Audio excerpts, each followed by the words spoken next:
जय। या कुन्देन्दुतुषारहारधवला या शुभ्रवस्त्रावृता या वीणावरदण्डमण्डितकरा या श्वेतपद्मासना या ब्रह्माच्युतशङ्करप्रभृतिभिर्देवैः सदा वन्दिता सा मां पातु सरस्वती भगवती निःशेषजाड्यापः। जयांचे केलिया स्मरण होय सकळ विद्यांचे अधिकरण तेचे वंदो श्रीचरण श्री गुरूंचे ते नमस्कारो ज्ञाता। अखंडमंडलाकारं व्याप्तं येन चराचरं तत्पदं दर्शितं येन तस्मै श्री गुरवे नमः। शंकरं शंकराचार्यं केशवं बादरायणं सूत्रभाष्यकृतौ वन्दे भगवन्तौ पुनः पुनः। ईश्वरो गुरुरात्मेति मूर्तिभेदविभागिने व्योमवद्व्याप्तदेहाय दक्षिणामूर्तये नमः।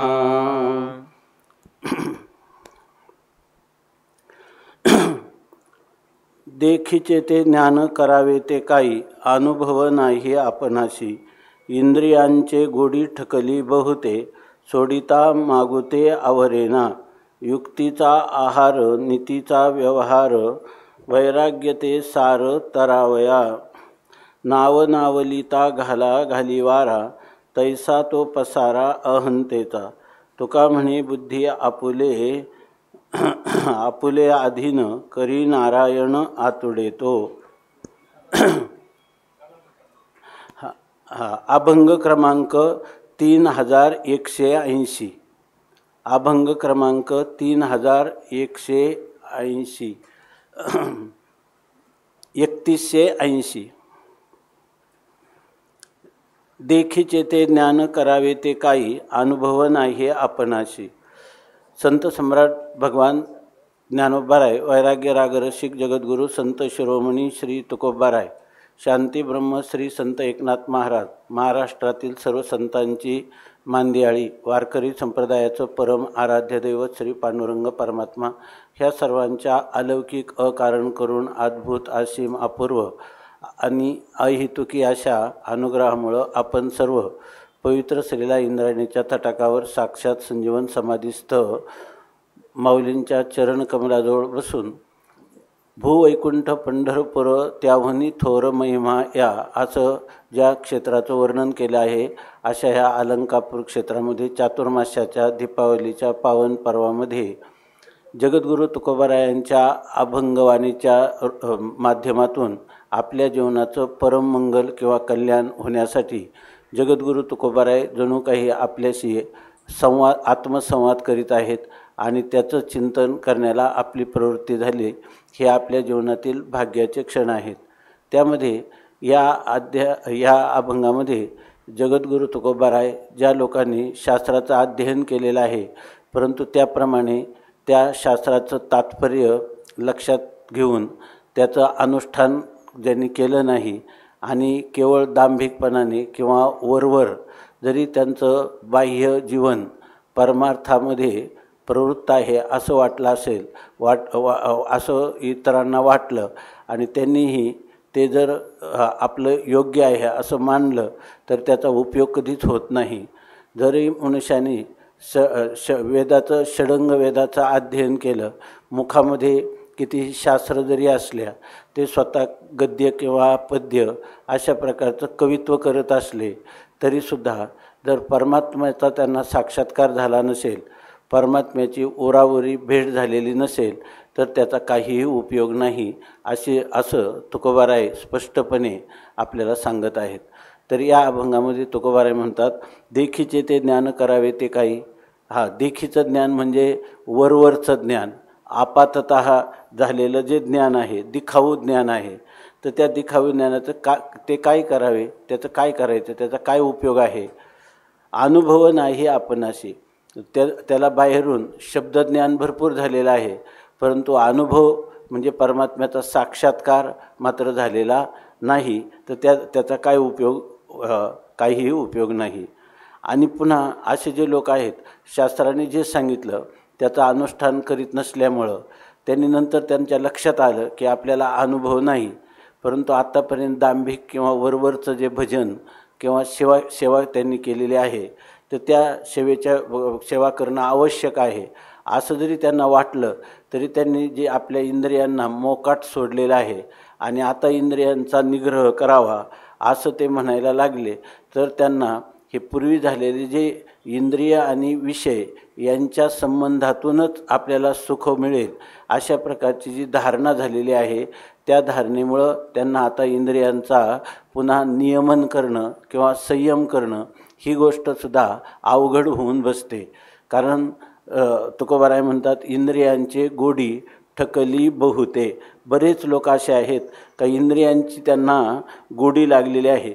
म्हणजे उदाहरणार्थ आपल्या मनाला समाधान प्राप्त होण्यासाठी, सुख प्राप्त होण्यासाठी ते आपलं मन नेत्रेंद्रियाच्या द्वारा रूपविषयापर्यंत किंवा स्पर्शनेंद्रियाच्या द्वारा स्पर्श विषयांपर्यंत आपल्याला अनुकूल असं मानलेला जो विषय भोग आहे, त्या भोगाकडे त्यांची प्रवृत्ती होते. त्यांची अंतःकरणवृत्ती इंद्रियांच्या द्वारा कायम विषयांकडे धावत असते. शब्द, स्पर्श, रूप, रस आणि गंध या पंचविषयाकडे धावणारी जी वृत्ती आहे ती सोडिता मागुते आवरेना. त्यांनी ती इंद्रियांचे गोडी ठकली बहुते. ते इतके थकलेले आहेत, इतके फसलेले आहेत की त्यांना परत बाहेर निघता येत नाही. म्हणजे त्या इंद्रियांना त्या विषयांपासून आवरून आपल्या हृदयात असणारा परमात्मा, त्या परमात्म्याच्या आकाराची, त्याचं ध्यान, त्याचं नामसंकीर्तन, रूपसंकीर्तन, स्वरूपसंकीर्तन, लीलासंकीर्तन, गुणसंकीर्तन करायचं म्हटलं तरी त्यांची बाहेर धावणारी जी वृत्ती आहे त्या वृत्तीला त्यांना लवकर आटोप घालता येत नाही किंवा आवर घालता येत नाही. यासाठी ते सांगतात, जर खरोखरच ह्या संसार सागरातून मनुष्याला तरायचं झालं आणि तो जर खराखुरा साधक असेल तर त्याच्यासाठी सांगतात की या ठिकाणी तुकोबारायांचं नेहमीचंच म्हणणं आहे. स्वामी महाराज सांगायचे की आचार भ्रष्टी सदा कष्टी.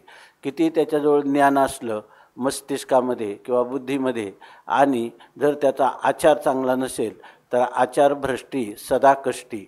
आणि तोच न्याय या ठिकाणी सांगतात की मनुष्याला जर खरंच उद्धार करायचा झाला तर युक्तीचा आहार, नीतीचा व्यवहार, वैराग्य ते सार तरावया. मनुष्याला खरंच ह्या संसार नदीतून किंवा संसार समुद्रातून तरून जायचं असेल तर त्याला पहिल्यांदा मनुष्याला आपल्या आहाराचा संयम केला पाहिजे.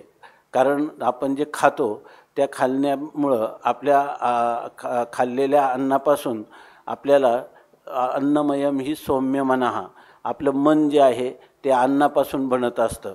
तसं तर सर्व आपल्याला जे काही अन्न खातो त्याचा जो स्थूल भाग आहे त्या स्थूल भाग, उपनिषद सांगतात की त्या स्थूल भागापासून हे जे मलमूत्र निर्माण होतं, अन्न पाणी आपण जे ग्रहण करतो त्याचा जो मध्यम भाग असतो त्याच्यापासून मांसादी सप्तधातू निर्माण होतात आणि त्याचा अत्यंत अन्नाचा जो सूक्ष्म भाग आहे त्याच्यापासून आपलं मन तयार होतं.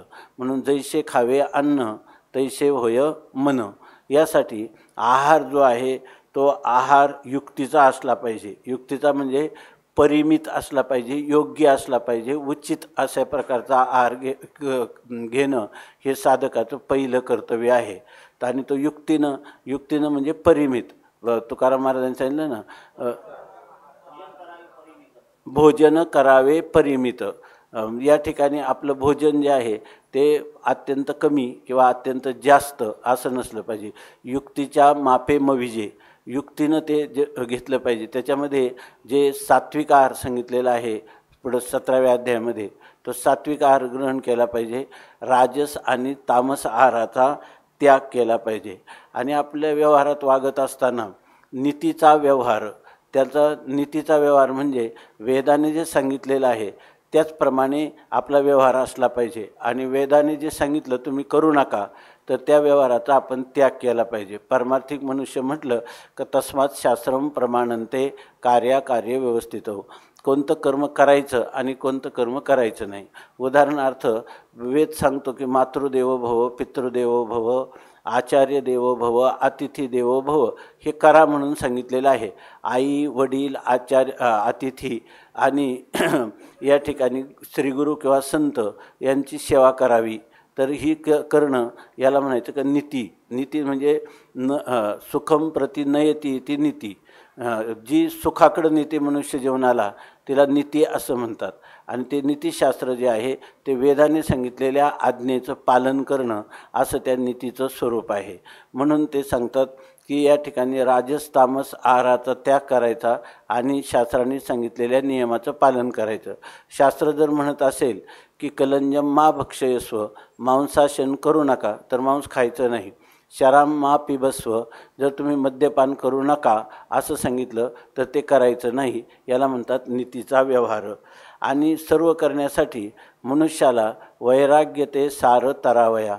जर त्याला हे तरुण जायचं असेल ह्या संसार समुद्रातून, म्हणजे जन्ममरण परंपरेतून, त्याला जर हा आपला शेवटचा जन्म व्हावा, आता बीजभाजूनी केलेलाही आम्हा जन्ममरण नाही, अशा प्रकारची स्थिती अर्थात जीवनमुक्त अवस्था किंवा विदेहमुक्ती त्याला जर हवी असेल तर त्यासाठी वैराग्य ते सार तरावया. त्याला सर्वात वैराग्य जे आहे ते सर्वाचं सार म्हणजे मुख्य आहे. म्हणजे इहलोकापासून परलोकापर्यंत अनुकूल मानलेल्या भोगाच्या इच्छेचा त्याग, त्याला म्हणतात वैराग्य. आणि अशा प्रकारचं हे वैराग्य थोडक्यात काय, वैराग्य विरक्ती वाचोनी काही ज्ञानाशी तगण्याची नाही. त्याला कितीही जरी शास्त्रज्ञान असेल आणि वैराग्य अंतकरणात नसेल तर तो तरुण जाऊ शकत नाही असं सांगितलं.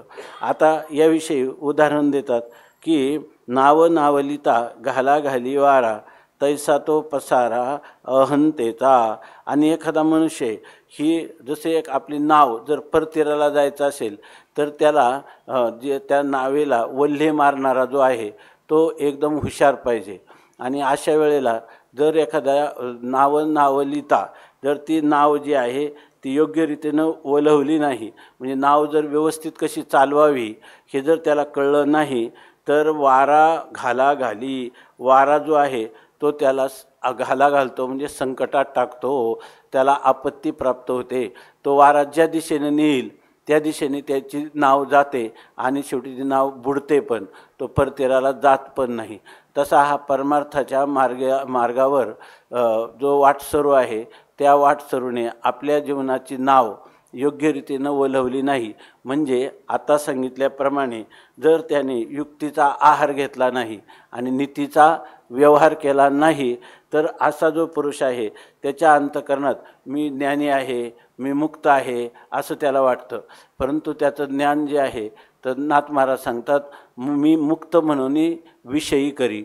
त्याला मी मुक्त आहे असं वाटतं आणि इंद्रियांच्या ठिकाणी आपला व्यवहार करत आहे, मी मात्र या ठिकाणी मुक्त आहे. जे काही ज्ञानीपुरुषाचं वर्णन केलं आहे की या ठिकाणी जो ज्ञानीपुरुष आहे तत्ववित्तो महाबाहो गुणकर्म विभागयो गुणागुणेषु वर्तन्त इति मत्वा न सज्जते. ज्याला खरं गुरुकृपेने, शास्त्रकृपेने, ईश्वर कृपेने, अंतःकरण कृपेने ज्ञान झालेलं आहे असा जो तत्ववेत्ता आहे तो त्याचा बोध सांगताना सांगितलेला आहे की त्याचे गुणागुणेषु वर्तन्त, त्याची इंद्रिय विषयात प्रवृत्त होताना दिसतात, परंतु त्याला गुरुकृपेने खरा असंगत्वाचा निश्चय झालेला असतो. असा जो पुरुष आहे त्याने सर्व प्रकारची कर्म केली तरी त्याला पुण्य किंवा पाप यापासून तो मुक्त असतो. परंतु हा पुरुष मात्र याच्या अंतःकरणात सूक्ष्मरीतीनं विषयभोगाची इच्छा असते आणि तो वरवर म्हणत असतो की इंद्रिय विषयांच्या ठिकाणी वर्तमान आहेत आणि मी मात्र असंग निर्विकार आत्मा आहे. परंतु अशा पुरुषाला जेव्हा जीवनामध्ये प्रतिकूलता निर्माण होते त्यावेळेला तो तग धरू शकत नाही, कारण त्याचा बोध हा मिथ्या असतो, खोटा असतो असं सांगितलेलं आहे. मग त्यावेळेला तो काय करतो, उगीचच तसा तो पसारा अहंतेचा, तो फक्त अहंतेचा पसारा मांडतो. अहंकार जो आहे तो अहंकाराचा विस्तार करतो. आणि नेमकं खऱ्या ज्ञानामध्ये अहंकार गेला तो का म्हणे देव झाला, किंवा अहम देवनी शंभू शांभवी झालो. परमात्मा स्वरूपात बुडी देत असताना हा अहंकार पूर्णपणे या ठिकाणी नष्ट केला पाहिजे. आणि तो त्याचा नष्ट न होता उलट त्याचा तो खोटा अहंकार अधिक त्या अहंकाराचा पसारा होतो, विस्तार होतो, तो अहंकार वाढतच जातो. आणि मग अशा पुरुषाला तर ज्ञान तर होतच नाही, होण्याची शक्यताच नाही. अशा प्रकारची स्थिती आहे. म्हणून ह्यासाठी मनुष्याने आपल्या बुद्धीचा निश्चय केला पाहिजे. कारण हे आत्मज्ञान होतं कोणापासून? बुद्धी निश्चय आत्मज्ञान ब्रह्मरूप भावी आपणा आपण ब्रह्मनिष्ठा राखे पूर्ण तत्परायण अहर्निशी. माऊलींनी सांगितलेलं आहे की बुद्धीचा निश्चयाने ज्ञान होत असतं. मग त्या बुद्धीला हे ज्ञान करून घ्यायचं. ती बुद्धी ते अत्यंत शुद्ध असली पाहिजे. कारण बुद्धी जाणेही त्यास, बुद्धीलाच आत्मा कळतो, आणि न जाणेही, आणि त्या बुद्धीला आत्मा कळतही नाही. पण कोणत्या बुद्धीला आत्मा कळतो?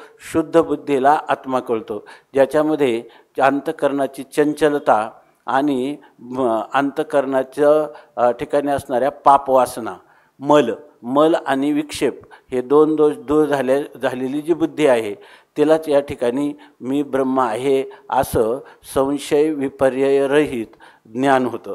म्हणून म्हणतात की तुका म्हणे बुद्धी आपले अधीन करी. आपली बुद्धी आपल्या अधीन म्हणजे आपल्या ताब्यात असली पाहिजे. निश्चय करायचा तर अनात्म पदार्थ देह मी असूच शकत नाही, आणि मी कोण आहे तर मी असंग निर्विकार परमात्माच आहे.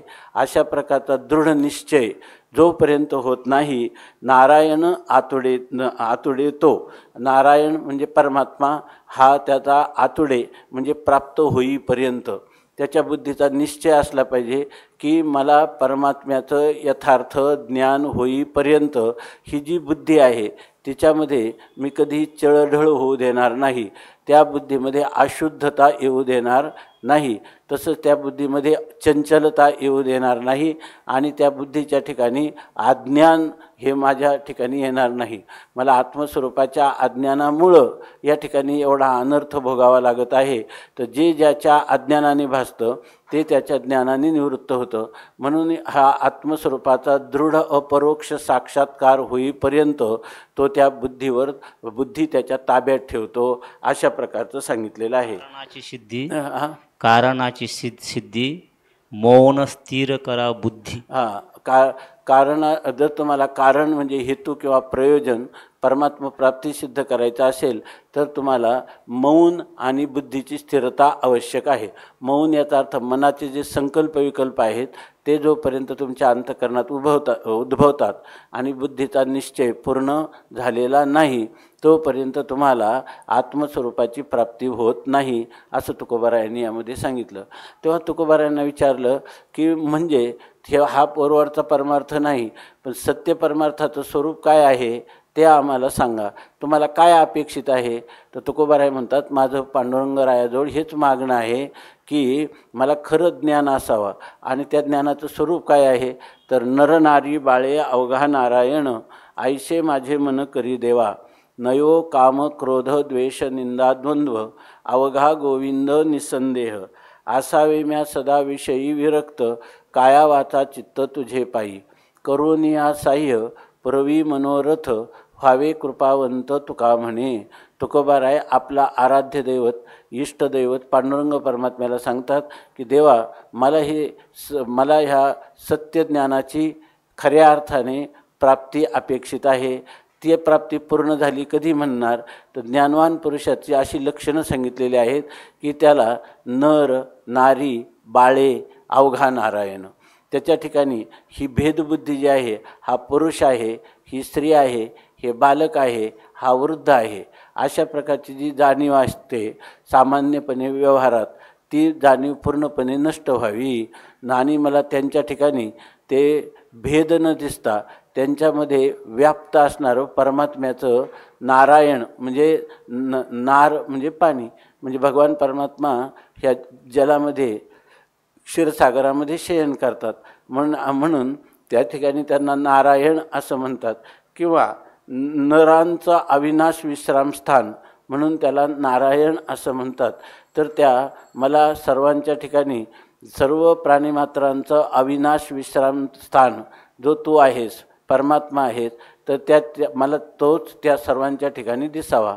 मला त्या बालवृद्ध किंवा स्त्री पुरुष असा भेद न दिसता त्यांच्यामध्ये व्याप्त असणाऱ्या अखंड सच्चिदानंद नारायणाची प्रतीती व्हावी, ऐसे माझे मन करी देवा, असं माझं मन कर.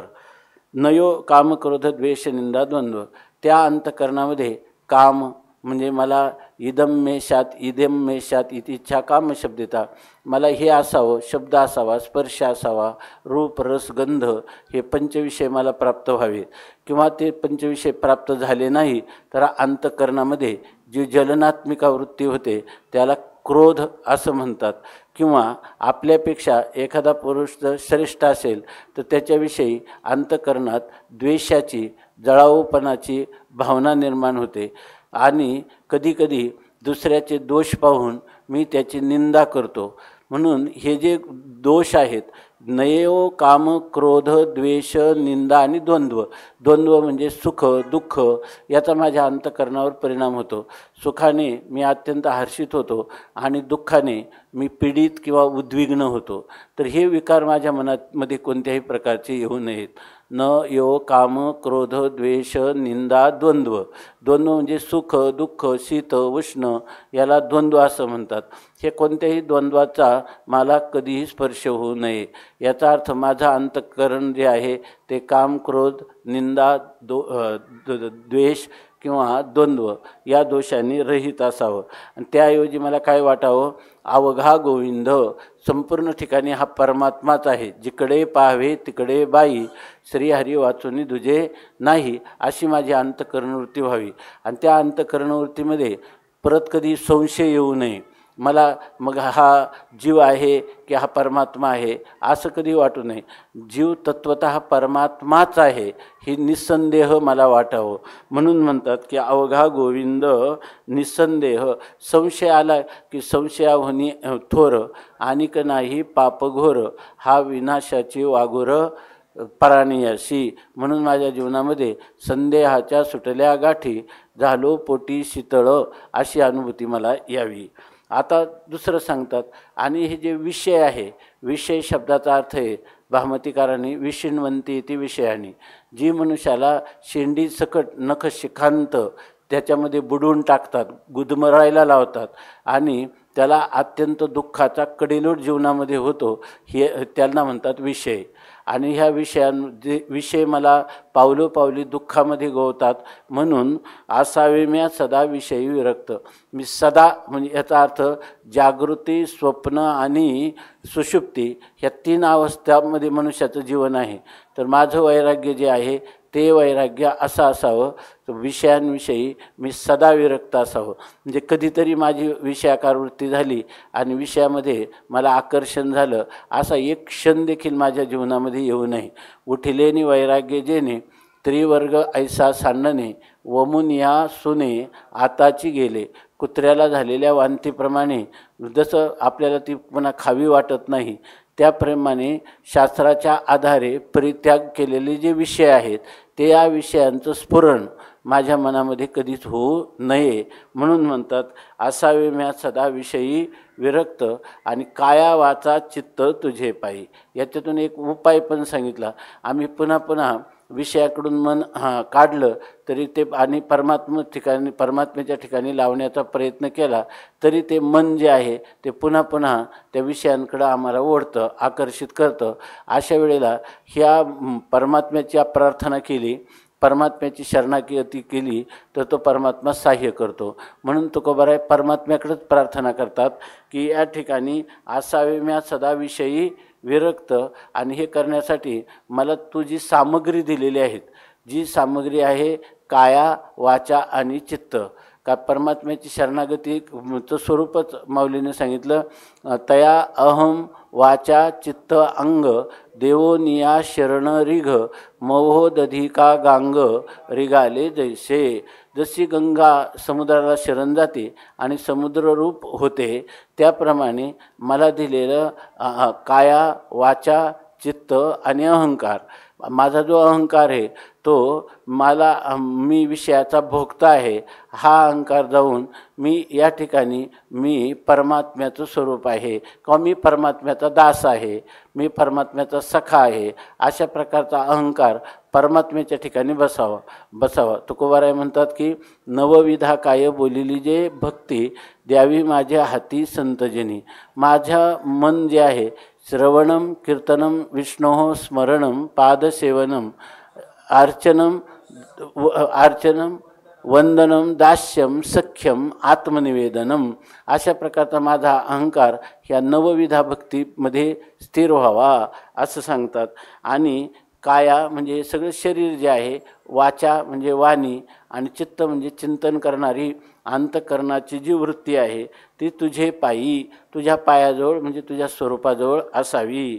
आणि देवा, हे सर्व मी करताना माझे जरी प्रयत्न केले तरी मला अनंत जन्माच्या संस्कार असल्यामुळं आणि मी अल्पज्ञ आणि अल्पशक्तिमान असल्यामुळं मला ह्या काया वाचा आणि चित्ताचं समर्पण पूर्ण रीतीनं मी स्वतः माझ्या प्रयत्नाने करण्यास असमर्थ आहे.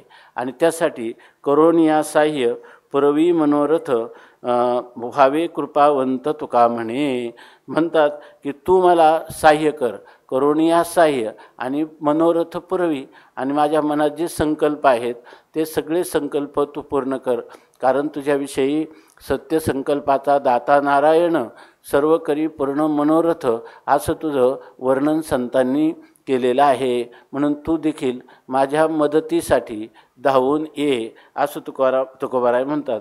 आणि हे करण्यासाठी तू व्हावे कृपावंत तुका म्हणे. तुम्ही अत्यंत कृपाळू होऊन तुम्ही दीनानाथ आहात, तुम्ही भक्तवत्सल आहात आणि तुम्ही अनाथनाथ आहात. म्हणून या ठिकाणी तुम्ही आम्हाला आमच्या साह्यासाठी धावून यावं असं तुकोबाराय म्हणतात. आता जे लोक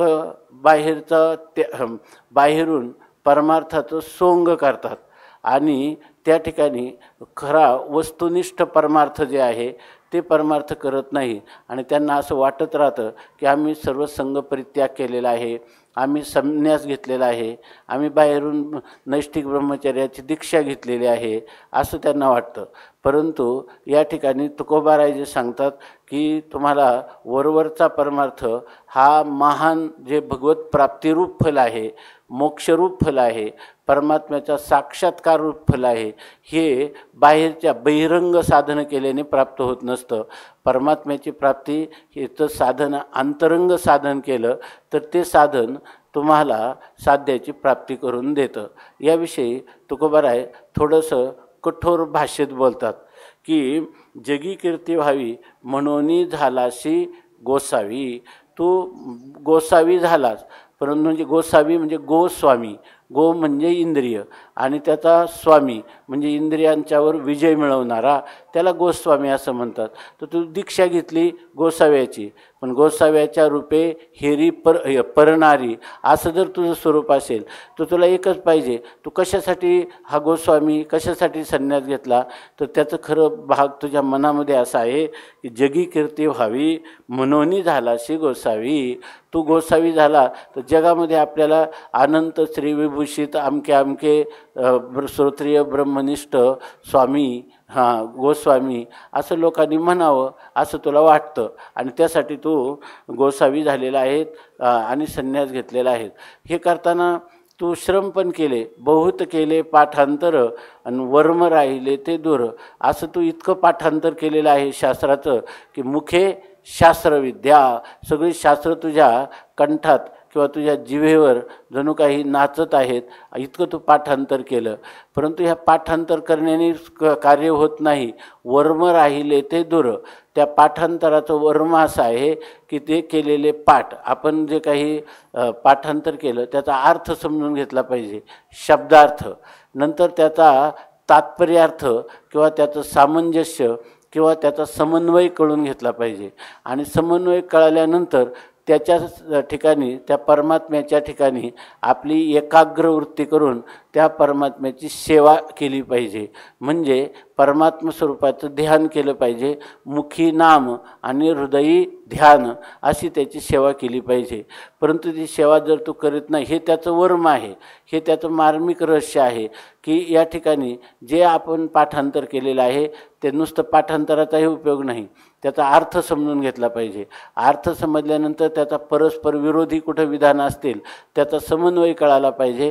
आणि नंतर रहस्य आहे की ती अर्थरूपता आपल्याला प्राप्त झाली पाहिजे.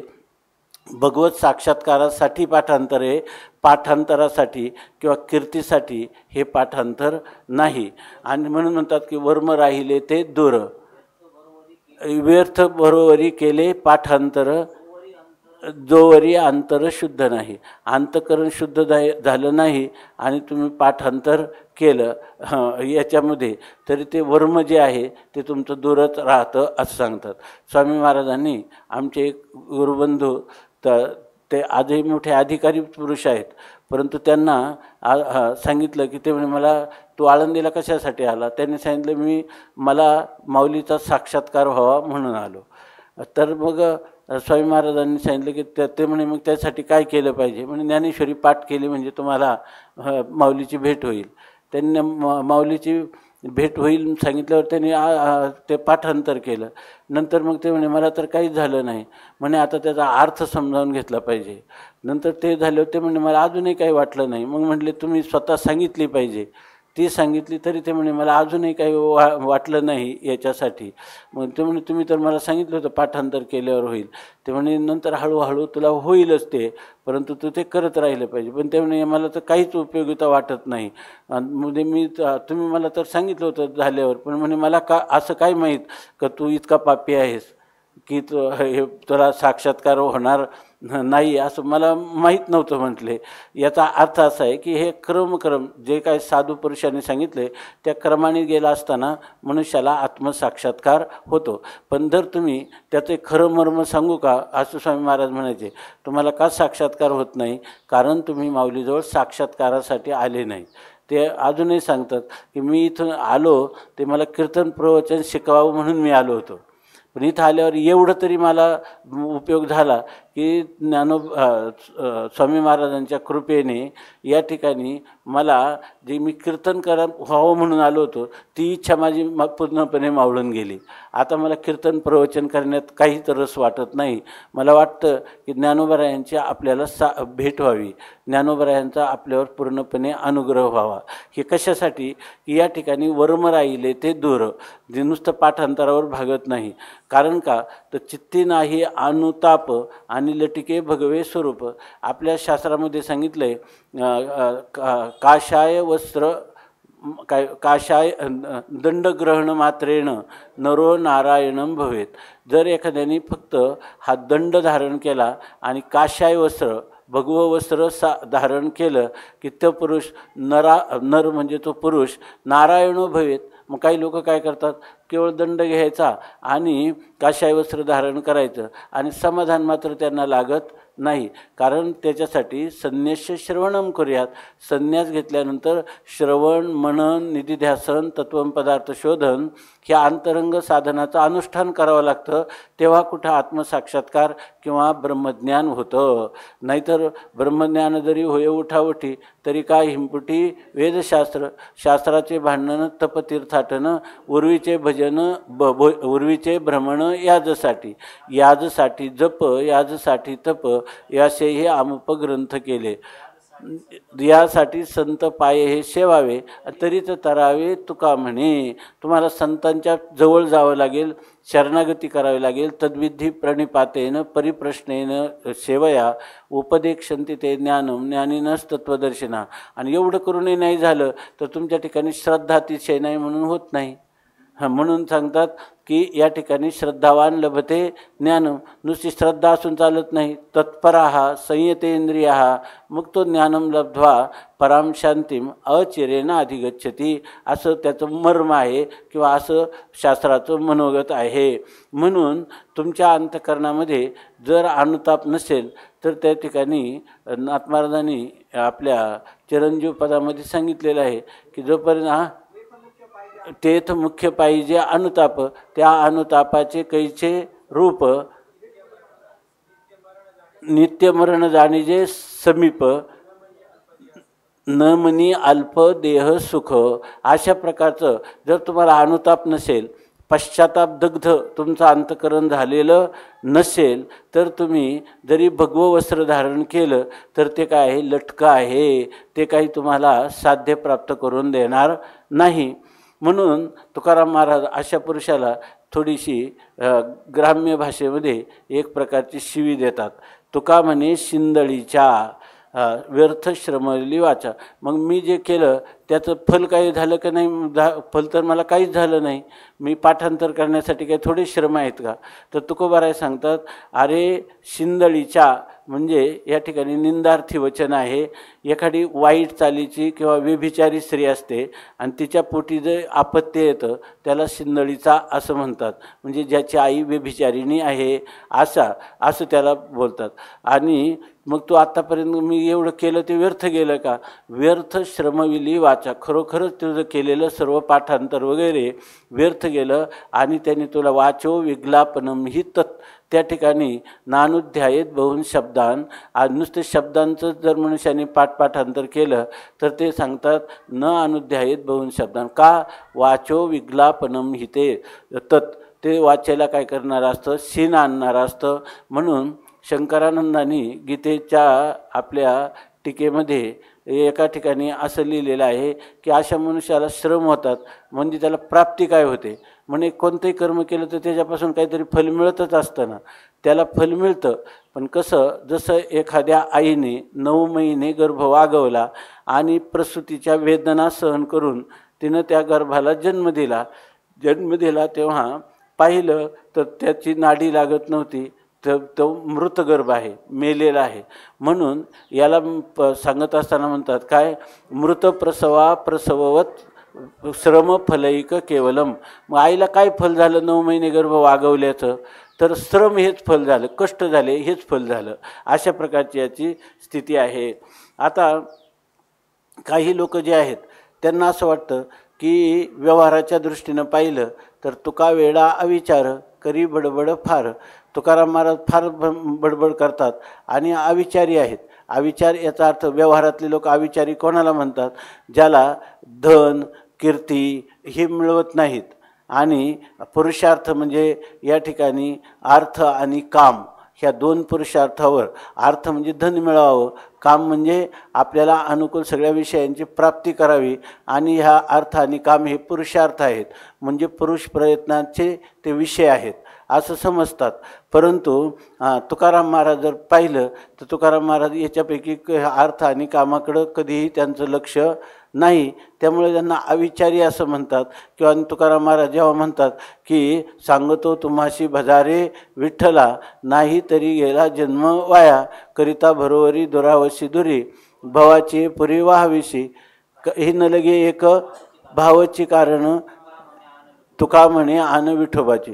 तुम्हाला देवाची शपथ घेऊन सांगतो की तुमचं जन्म जर तुम्ही परमात्मा प्राप्तीचं साधन केलं नाही तर तो सगळा व्यर्थ गेला. अहो यांचाच जन्म व्यर्थ गेलेला आहे आणि हे आपल्याला काय सांगणार आहेत? अशा प्रकारचं लोकांचं तुकोबारायांच्या विषयी हे पण काय मत आहे.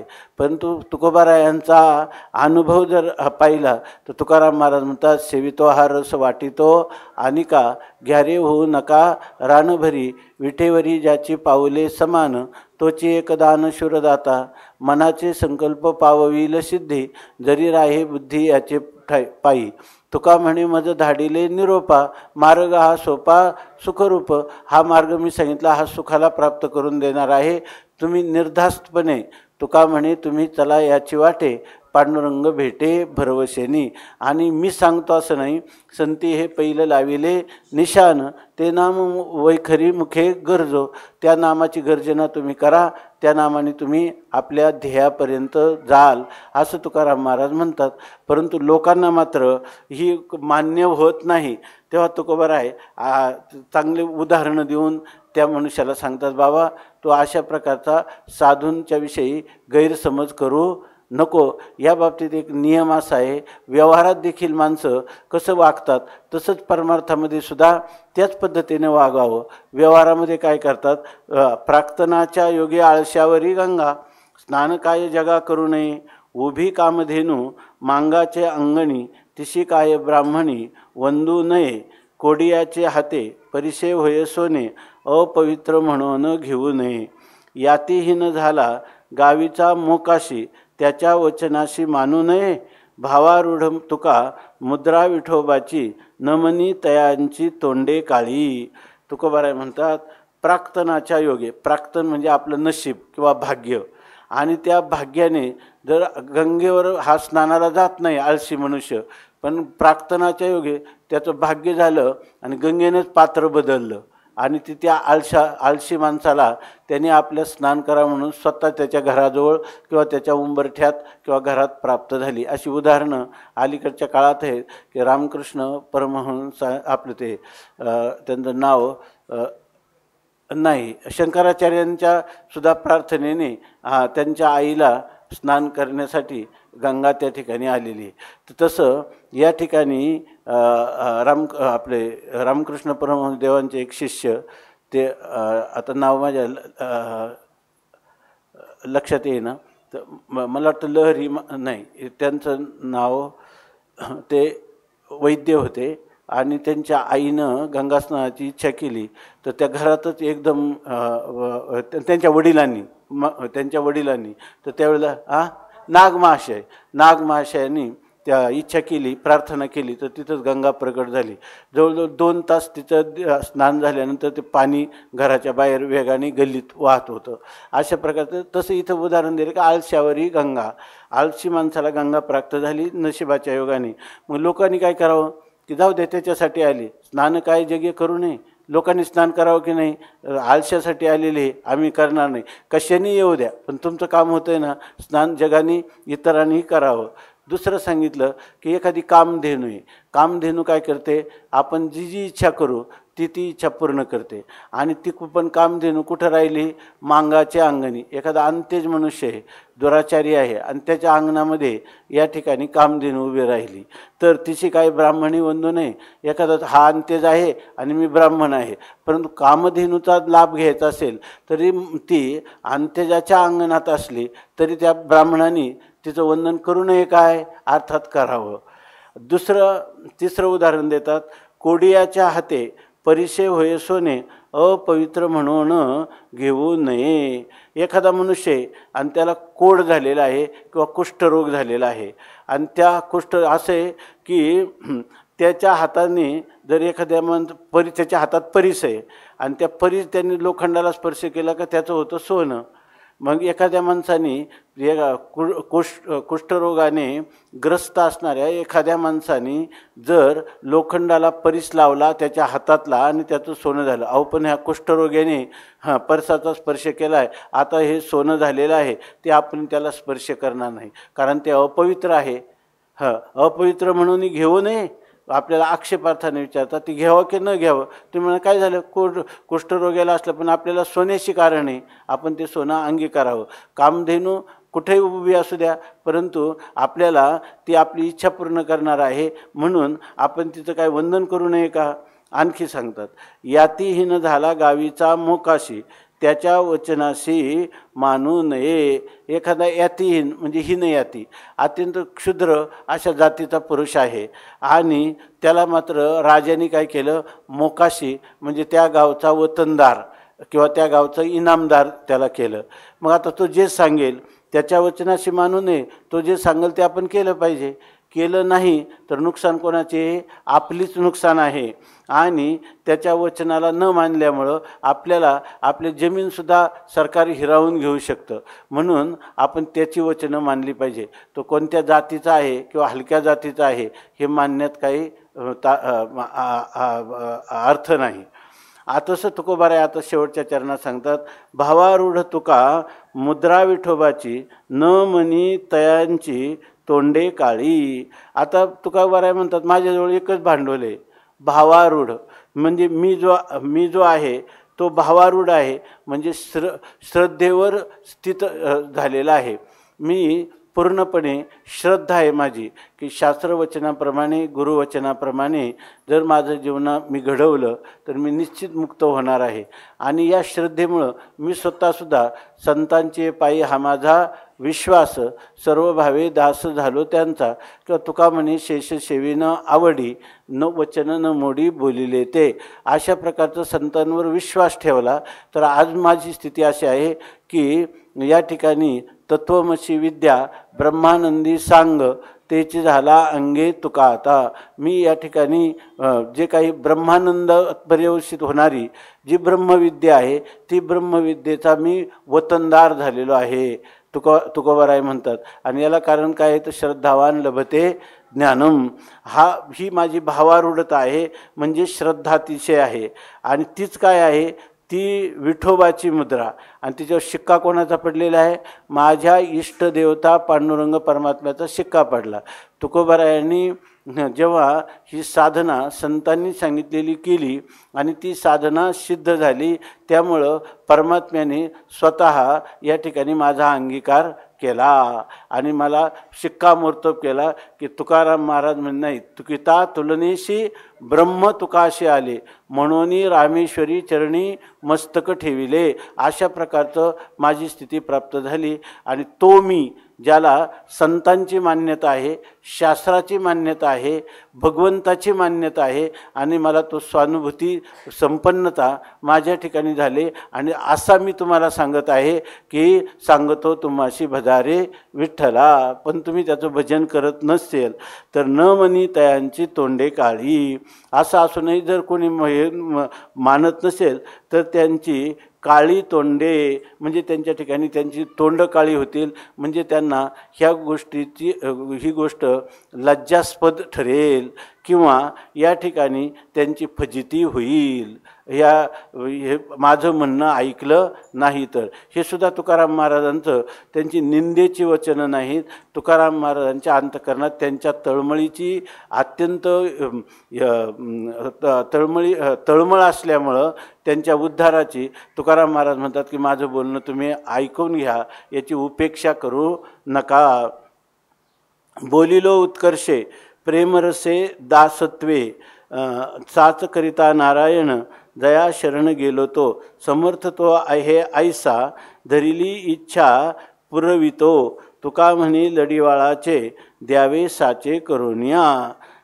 तुकोबाराय म्हणतात की बोलिलो उत्कर्षे, ही असं जेव्हा बोलतात एखाद्या गोष्ट, मी तुम्हाला सांगतो ही दगडावरची रेघ आहे असं जेव्हा मी म्हणतो, याचा अर्थ माझा आत्मविश्वास आहे की ही गोष्ट सत्य आहे. तर मी बोलिलो उत्कर्षे, मी उत्कर्ष म्हणजे मी अगोदर कसा होतो, देवा मी अनाथ अपराधी कर्महीन मतिमंद बुद्धी, तुझं मी आठविले नाही कधी, वाचे कृपानिधी मायबापा. अशा नाही ऐकिले गायले गीत. पण मीच काहीतरी संतांच्या संगतीत आलो आणि पुढे गाती त्यांचे धरावे ध्रुपद. अशा प्रकारे संत म्हणतात. तर त्यांच्या संगतीत राहून त्यांच्या पाठीमागं थोडंसं ध्रुपद धरू असं म्हणता म्हणता मला त्यांच्या संगतीमध्ये आज ही स्थिती प्राप्त झाली की पुन्हा जन्मा नाही आला. तुका पंढरीशी गेला आणि पुन्हा जन्मा नाही आला. आता मला जन्म येऊ शकत नाही. आता या ठिकाणी काळ जो आहे त्या काळाला मी पराभूत केलेला आहे. काळ मला गुलाम सलाम करीत आहे, माझ्या घरी राबत आहे. अशा प्रकारचं तुकाराम महाराजांना जी झालेली अनुभूती आहे ती अनुभूती त्यालाच म्हणतात, ती अनुभूती तुकाराम महाराज उत्कर्षाने सांगतात, म्हणजे प्रौढपणाने सांगतात किंवा अभिमानाने सांगतात, आत्मविश्वासाने सांगतात. परंतु ह्यामध्ये त्यांच्या जवळ काय आहे हे मी का सांगतो, तर प्रेमरसे दासत्वे, या ठिकाणी याच्यामध्ये तुमच्यावर असणारं माझं नितांत प्रेम आहे किंवा भगवंतावर असणारं नितांत प्रेम आहे आणि त्या प्रेमाच्या पोटी मी हे बोलत आहे. तुमच्या उद्धाराची मला असणारी जी कळकळ, तुमच्याविषयी मला मोह नाही, तुमच्याविषयी मला प्रेम आहे. म्हणून आपल्या ह्या धार्मिक विश्वामध्ये ज्या लोकांना समाजाने अन्याय केला, परंतु ते अन्याय त्यांनी सहन केला आणि समाजाच्या कल्याणासाठीच मात्र ते प्रवृत्त झाले, अशा लोकांचं जीवनचरित्र किंवा कीर्ती ही अमर झालेली आहे. याचं कारणच असे, लोक आपला जरी द्वेष करत असेल तरी ते मात्र त्याला जनतेला जनार्दनाच्या रूपाने पाहत असतात.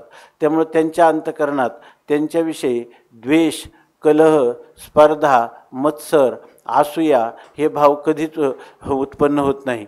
भाव त्यांच्यापुढे एवढाच येतो, बुडते हे जन न देखवे डोळा, येतो कळवळा म्हणून या. म्हणून तुकोबाराय म्हणतात, हे मी प्रेमरसे बोललेलो आहे आणि दासत्वे. या ठिकाणी माझी भावना, मी तुमचा कोणी उद्धार करणारा आचार्य म्हणून तुमच्यासमोर आलेला आहे.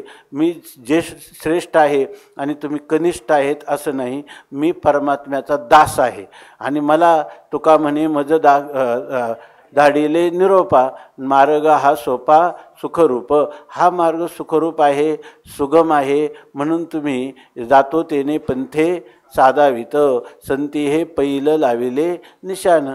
काय तुझी सुरुवात, कारण वारियेले जेथे जातो तेने पंथे साधावित, अशा प्रकारची ही स्थिती आहे.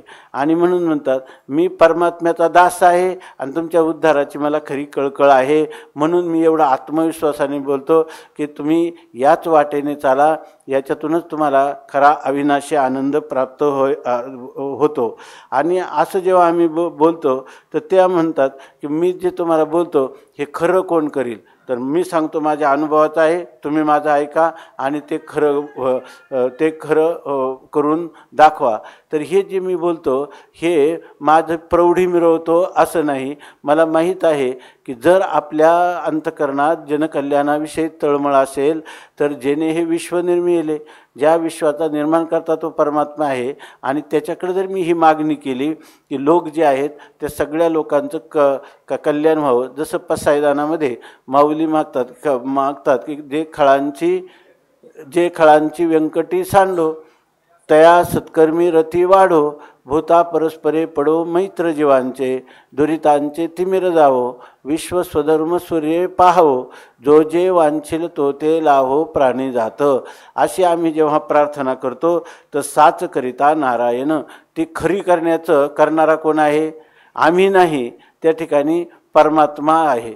म्हणून स्वामी विवेकानंद सांगतात की जे लोक धर्माचं जागरण करण्याला प्रवृत्त होतात आणि लोक आपलं ऐकत नाही म्हणून त्यांना जर दुःख होत असेल, जसं तुकोबारायांचा एक अभंग आहे, अशी एक वृत्ती माणसात होऊ शकते की देव घ्या कोणी आयता आला घरपसोनी.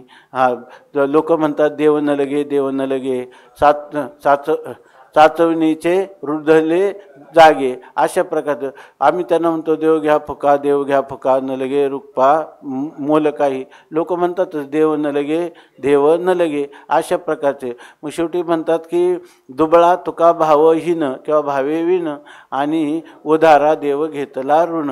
आता लोक कोणी हे याचा आपल्या म्हणण्याचा अंगीकार करीत नाही, मग आपणच आपलं या बाबतीत आपण असमर्थ आहोत. आपल्यामध्ये बदल करण्याचं आपल्या हातात आहे, दुसऱ्यामध्ये बदल करण्याचं आपल्या कुठं हातात आहे. मग आता उधारा देव घेतला ऋण, आता त्या परमात्म्याचं भजन आम्हीच एकांतात करू. एकांताचे सुख देई मज देवा, आघात या जीवात चुकवणी, अशी एक भावना निर्माण होते. परंतु या ठिकाणी तुकोबाराय म्हणतात की साच करिता नारायण, जया शरण गेलो ते. आमचं जे म्हणणं हे आज ना उद्या तुमचं उत्थान झाल्याशिवाय राहणार नाही. मला अशी खात्री आहे की तुका म्हणे मज धाडिले निरोपा, तो निरोप घेऊन मी तुमच्याकडे आलेला आहे आणि तो देवाचा निरोप आहे. त्यामुळं माझी जी इच्छा आहे तुमचा उद्धार व्हावा. माझं जे तुमच्यावर निर्व्याज निष्काम अशा प्रकारचं प्रेम आहे, त्यामुळं तो नारायण जो आहे की ज्याला मी शरण गेलेलो आहे आणि तो साच करिता, तो हे माझं जे मनोरथ आहे ते खरं करणारा तो परमात्मा खरं करणार आहे अशी माझी दृढ धारणा आहे. आणि ते करण्यासाठी तुम्ही म्हणाल तुम्हाला नाही केलं तर परमात्मा कसा करेल? माझ्यात हे सामर्थ्य नाहीच आहे, हे सामर्थ्य सगळं परमात्म्याचं आहे. तो कर्तुम अकर्तुम अन्यथा कर्तृम शक्ती संपन्न आहे. त्या परमात्म्याजवळ कोणती शक्ती नाही, त्याच्याजवळ सर्व शक्तिमान तो परमात्मा आहे. म्हणून समर्थ तो आहे ऐसा धरिली इच्छा पुरवितो. तो इतका समर्थ आहे की आम्ही जी जी इच्छा केली ती तो पुरवतो. तुका म्हणे आम्ही जे जे इच्छा करू ते ते कल्पतरू पुरविता. आणि तुकोबाराय म्हणतात देवा काही असो मी तर तुमचा निरोप ते देवापर्यंत नेतो. या ठिकाणी तुमचं निरोपाचं काम सांगण्याचं मी प्रामाणिकपणे करीत आहे.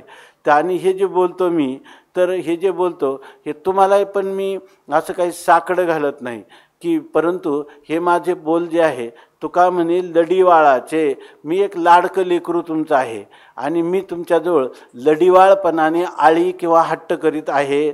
म्हणून ते साचे द्यावे साचे करून या. देवा हे तू सगळं खरं करून दाखव अशा प्रकारचं सांगतात.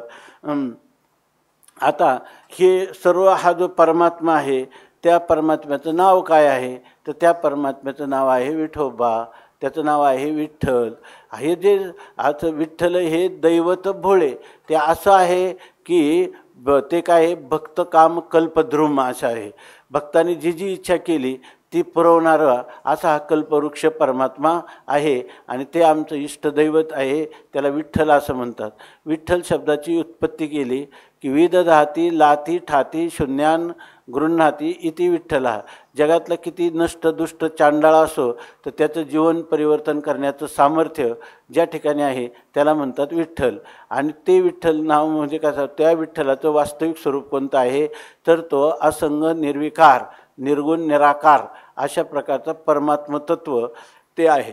परंतु तेच परमात्मतत्व ज्या वेळेला महायोगपीठे तटे भीमरथ्याम वरम पुंडरिकाय धातुमुनींद्रैः समागत्य तिष्ठन्तमानंद कंदम परब्रह्मलिंगम भजे पांडुरंगम.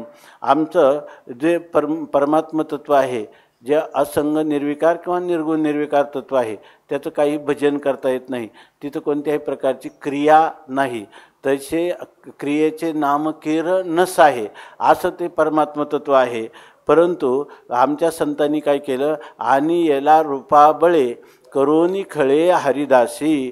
त्यांनी खळ केलं म्हणजे त्यांनी त्याच्या ठिकाणी ठाण मांडून त्या ठिकाणी आग्रह केला की हा जो परमात्मा आहे या परमात्म्याचा आम्ही सगळे इंद्रियांच्या द्वारा व्यवहार करणारे जीव आणि त्याची अनुभूती आहे आतींद्रिय, आणि तो आतींद्रिय असणारा परमात्मा आम्हाला कसा कळावा?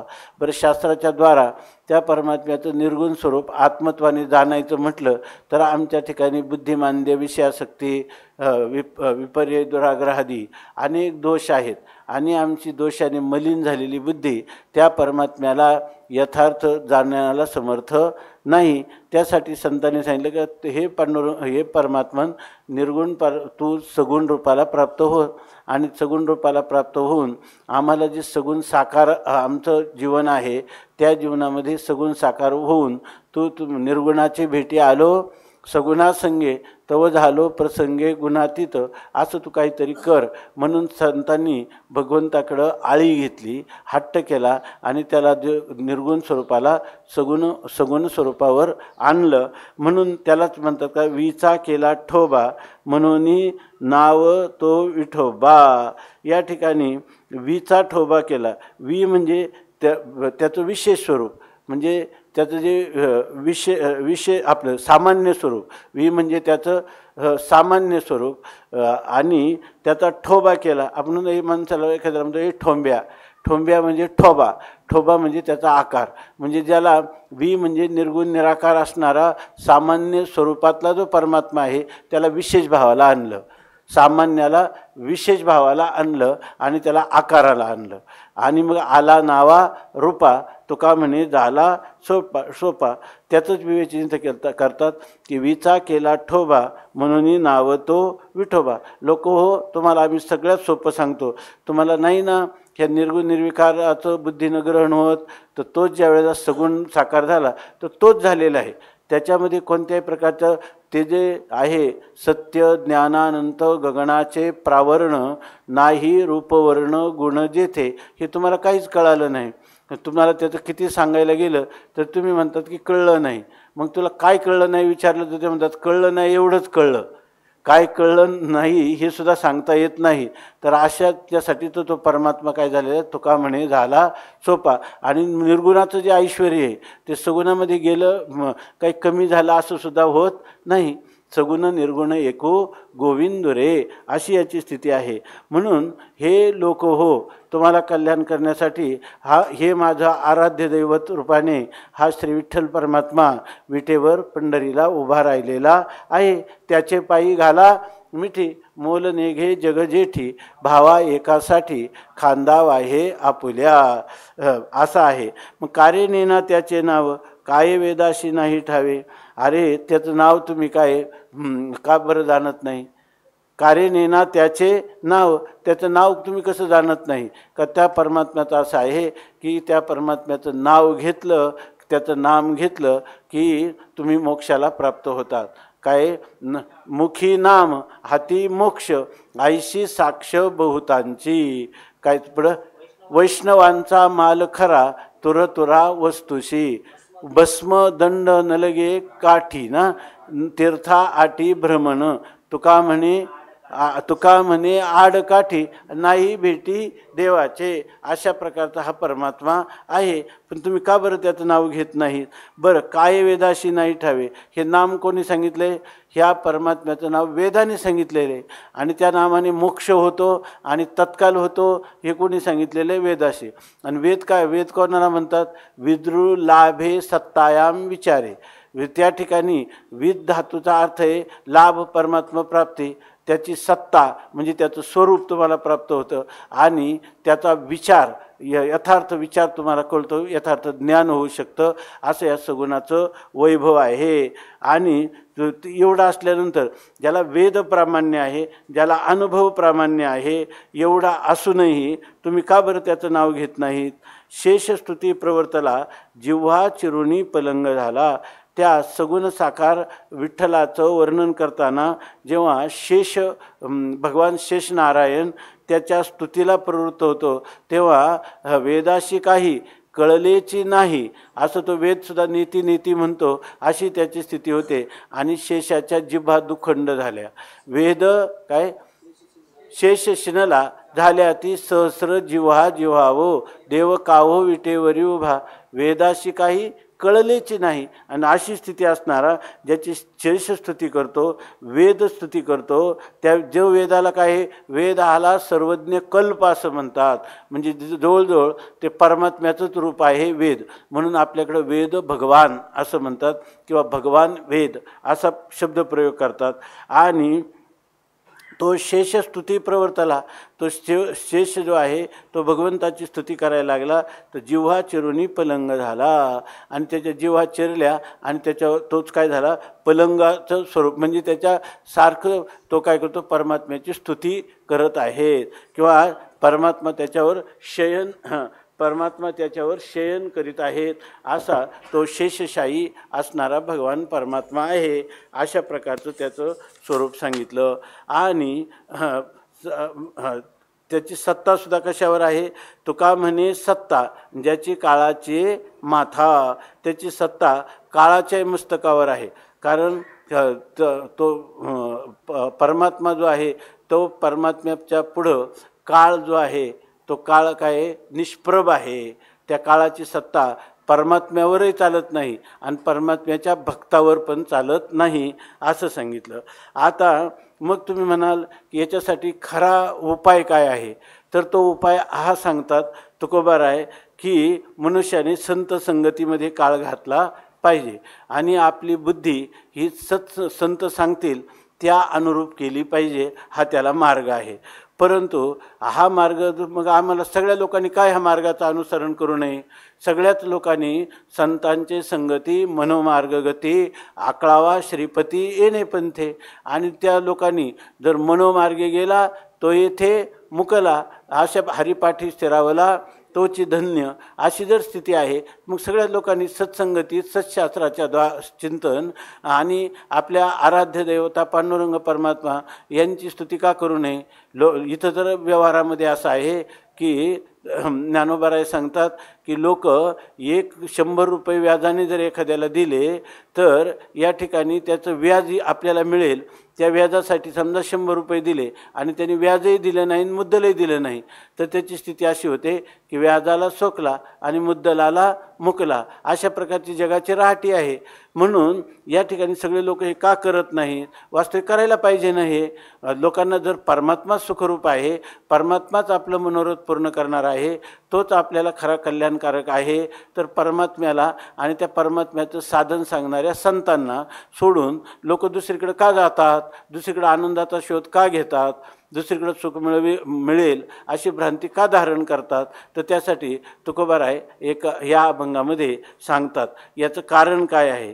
तर 84 चांदणे वेशेशी शेजार परिशेशी खापर काय होय, दुधाचे आधनी वैरिले पाषाण कदा काळी जाण पाक नव्हे.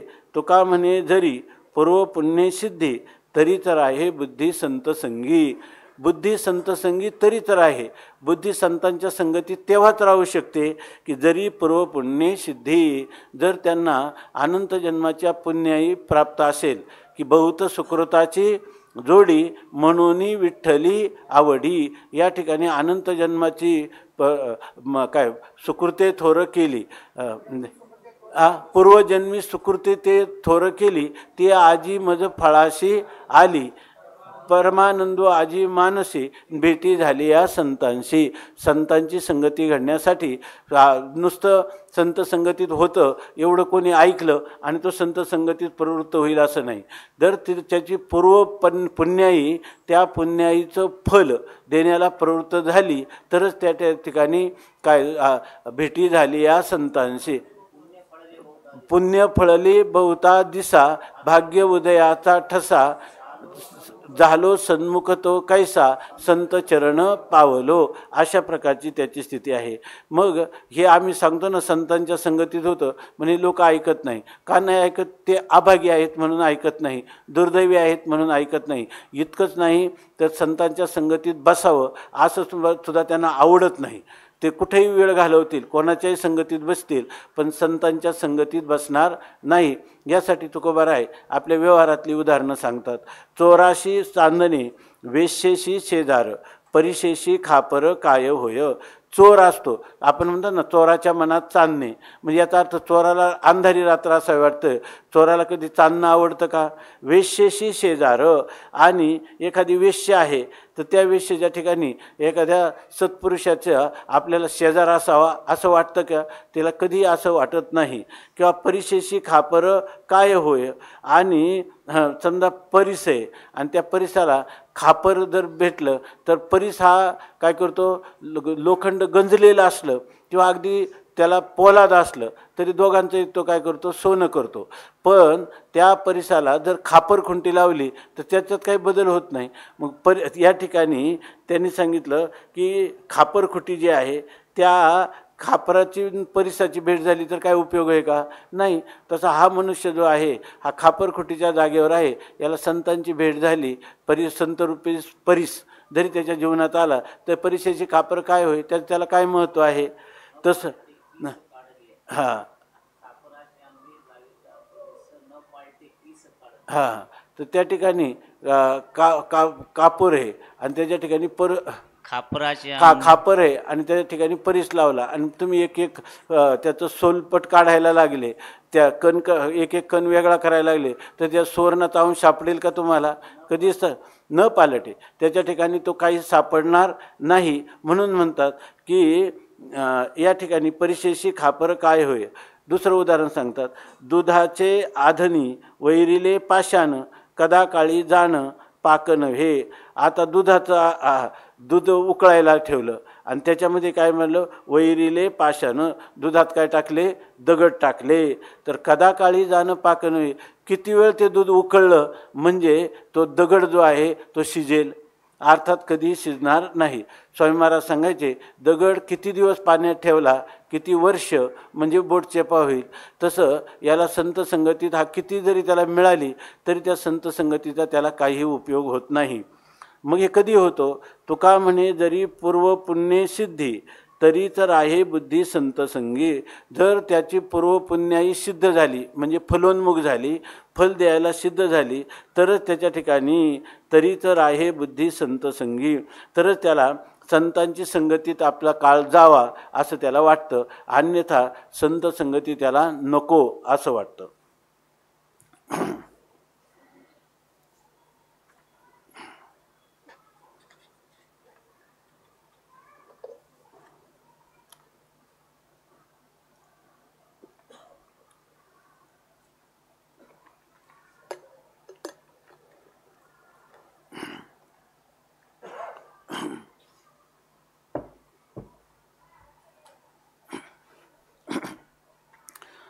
मथनासाठी धर्माधर्म त्याचे वर्म नवनीत, त्याची घाटू नये आले जाय नासुनी. सांभाळावे वरावर वर्म दूर नव जावे. तुका म्हणे धाले पोट मग बोट चाटणी. तुकोबाराय आपल्याला एक उदाहरण सांगतात की मथनासाठी म्हणजे आपण दूध तापवतो, त्याच्यामध्ये विरजण टाकतो, त्याचं दही करतो आणि त्याचं घुसळण करतो. एवढा जो खटाटोप आहे, हा खटाटोप कशासाठी, तर नवनीत त्याचे वर्म. त्याचं वर्म काय आहे, आपल्याला लोणी मिळावं म्हणून आपण एवढं प्रयत्नपूर्वक ते घुसळण करीत असतो. त्याचप्रमाणे धर्माधर्म, आपण जे केव्हा धर्माधर्माचं पालन करतो, धर्माधर्माचं म्हणजे जे शास्त्राने वेदविहिता धर्म, हा वेदाने जे सांगितलं की हे करा त्याला धर्म असं म्हणतात. आणि वेद अविहित, वेदाने ज्याचा निषेध केलेला आहे, इदम मा करू, हे तुम्ही करू नका, त्याला अधर्म म्हणतात. म्हणून अधर्म टाळायचा आणि धर्माचं पालन करायचं. हा जो खटाटोप सांगितलेला आहे हा कशासाठी आहे, तर तो खटाटोप आहे परमात्मा प्राप्तीसाठी. तुका म्हणे सर्व धर्म हरीचे पाय, अनिक उपाय दुःखमुळं. सगळे उपाय जर तुम्हाला पाहिजे असतील तर ते एकच आहे की श्रीहरी भगवंताची प्राप्ती करण्यासाठी हे धर्माचं पालन आहे. नाही तर धर्माचं पालन करायचं स्वर्गाला जायचं, अधर्माचं पालन करायचं नरकाला जायचं, धर्माधर्म दोन्हींचे सारखं पालन करायचं आणि मनुष्य जन्माला यायचं. याच्यामध्ये तुमचं मोक्ष कधी तुम्हाला होणार आहे का? जे काही करायचे ते परमात्म्याच्या प्राप्तीसाठी आहे, हे त्याचं वर्म आहे. तेची ते घाटू नये आले जाय नासुनी. आता काही लोक काय करतात की लोणी आलं हाताला, पण लोणी हाताला आलं तरीसुद्धा ते घाटू नये. आता पुन्हा काय म्हणे, जसं आपण दही घुसळलं त्याचप्रमाणे आता लोणी आलं तर अजून घुसळण करू. आता घुसळण केलं तर ते लोण्यामध्ये काय होईल, उलट त्याच्या स्वरूपात बिघाड होऊन जाईल असं सांगतात. सांभाळावे वरावर वर्म दूर नव जाये. म्हणून आपल्याला जर मनुष्याने काय करावं, वरावर सांभाळावे. लोणी हळूच वर आलेलं आहे ना, तर ते हळूच बाजूला काढावं, ते घुसळण करीत बसू नये, हळुवार हाताने ते काढून घ्यावं. तसं मनुष्याने इकडं सुद्धा काय करावं, आपण जीवनभर जे धर्माचं पालन केलं त्याचं सार जे भगवत प्राप्ती आहे ते अलगद आपण त्या ठिकाणी भगवंताची प्राप्ती किंवा त्याचं भजन करावं असं सांगतात. त्यांनी स्वर्गाकडं किंवा नरकाकडं न जाता माझं जे काही मी साधना केली त्याद्वारा मला भगवंताची भेट व्हावी असं करावं. तुका म्हणे धाले पोट मग बोट चाटणी. जसं एकदा पोट झाले म्हणजे आपल्याला पोट एकदा तृप्त झाल्यानंतर आपल्याला आपण बोट चाटीत बसतो का? तृप्त झालेले आहे. आता जर अपुरा असेल तर मनुष्य जे पदार्थ मिळणार नसेल तर आपल्या बोटाला कुठं जे आहे त्याचं चाटणी करेल. परंतु तुका म्हणे पोट झाले, आपलं पोट झाले म्हणजे तृप्त झालं तर मग बोट चाटणी, मग कोणी बोट चाटीत बसेल का? त्याप्रमाणे आपण अनंत जन्मात जे धर्माधर्माचं पालन केले, पाप कर्म करायचं नाही, शास्त्राने सांगितलेलं पुण्यकर्म करायचं. पण त्याचं फल काय आहे? तर पुनरपी जननम पुनरपी मरणम, हे फलाकडं नाही जायचं धर्माधर्माच्या. तर त्याच्यासाठी आपण भगवंताची प्राप्ती हे फळ हळूच काढावं. म्हणजे एकदा भगवंताची प्राप्ती आपल्याला झाल्यावर धर्माधर्माचं पालन करण्याची गरज आहे का? त्याला निरर्थक आहे. धर्माचं पालन परमात्मा प्राप्तीसाठी केलेले आहे. आता भगवंताशी तुकोबाराय हे सांगतात की भगवान किती कृपाळू आहे, किती दयाळू आहे, किती अनाथ नाथ आहे, किती भक्तवत्सल किंवा भक्तावर त्याचं किती प्रेम आहे. प्रेमामध्ये तो उंच नीच काही नेणे भगवंत तिष्ठे भावभक्ती देखोनिया. न घडे मायबापा बाळकाचा घात आपणा देखत होऊ निधी. कामी मनी चिंता वाहू भयधाक काय नव्हे एक करिता तुझ. वर्म जाणे त्याच्या हिताचा उपाय तहान भूक वाहे कडिये खांदी. तुका म्हणे तुगा कृपावंत भारी ऐसे मजा हरी कळू आले. नेहमी माणसाने भगवंताचं स्वरूप डोळ्यापुढं आणावं आणि त्याचं ध्यान करीत त्याच्याशी संवाद साधावा. तो कसा साधावा याविषयी तुकोबाराय या अभंगामध्ये भगवंताला बोलत आहेत. हे देवा, माये बापा बाळकाचा घात न घडे. आईवडील कधी मुलाचा घात करतील का? करणं होऊ शकत नाही. आपणा देखत होऊ निधी. आणि आपल्या बाळकाचा जर कोणी घात करीत असेल तर ते आपल्या समोर आपल्या बाळकाचा घात होऊ देत नाही. स्वतःचं प्राण समर्पण करतील, पण आपल्याच्या बालकाला वाचवण्यासाठी प्रयत्न करतील. देह विसरे आपला आघात तो त्याला लागू नये. आपला देह गेला तरी चालेल, पण त्याला आघात होऊ नये असा आईवडिलांचा स्वभाव आहे. कामी मनी चिंता वाढू भयधाक काय नव्हे एक करिता तुझ. देवा, त्या आईवडिलांप्रमाणे माझी नाती काय आहे? कृष्ण माझी माता आणि कृष्ण माझा पिता. तूच माझा माता आणि पिता आहेत आणि मी तुला शरण झालेलो आहे. तेव्हा आता मी जर तुझ्या सांभाळीच लागलेलो आहे तर मी मनामध्ये का मनी चिंता वाहू भयधाक. मला चिंता, भय म्हणजे भीती किंवा मला धाक हे कोणाचा राहील जगामध्ये? याचं मला मानण्याचं कारणच नाही. आईच्या उदरातून जन्माला आलेले मूल तो काय मातेचे किती प्रिय असतो. माऊली सांगतात किंबहुना धनुर्धरा जो मातेची आई उदरा तो मातेचा सोयरा केतुलापा. तो आईला किती आवडत असतो, प्राणापेक्षा आवडत असतो. तसा मी तुझा भक्त आहे. आता मी कशाला चिंता, भय, धाक याची काळजी करू. वर्म जाणे त्याच्या हिताचा उपाय तहान भूक आहे कडी एखांदी. तुक म्हणतात वर्म जाणे, भगवान हा सर्वज्ञ आहे. त्याला माझ्या भक्ताचं कल्याण कशाने होईल याचं रहस्य ज्ञान आहे आणि कोणत्या उपायाने याचं हित होईल आहे की नाही. तुकोबारांचे एक अभंग आहे, जेणे माझे हित होय जेणे माझे हित होय तो उपाव करशील भाव जाणून ये. करशील भाव जाणून या. माझं कल्याण कशाने होईल हे तुलाच जाणतो. म्हणून देवाकडे प्रार्थना करताना मला असं कर, मला वैराग्य दे, मला विवेक दे, या प्रार्थनेपेक्षाही ज्याच्यात माझं कल्याण करणं होईल ते तू कर अशी मागणी मागावी. तुका म्हणे हित कवणीये जातीचे तुझं ठावे साचे माय बाप. कशाला हित म्हणतात? हे मायबाप परमात्मन तुलाच ही गोष्ट माहीत आहे असं सांगतात. त्याचं वर्मही माहीत आहे आणि हिताचा उपाय माहीत आहे. आणि जर कधी आपल्याला तहान भूक लागली तर तोच परमात्मा, जसं आई वडील तहान भूक लागल्यानंतर त्याला कडेवर घेतात आणि आई स्तनपान करवते, त्याप्रमाणे तो तहान भूक मला लागली असताना खांदी वाहे. तो कडेवर घेतो किंवा मला खांद्यावर घेतो. खांदा वाहे आपुल्या असं तुका म्हणे तुगा कृपावंत भारी ऐसे मजा हरी कळू आले.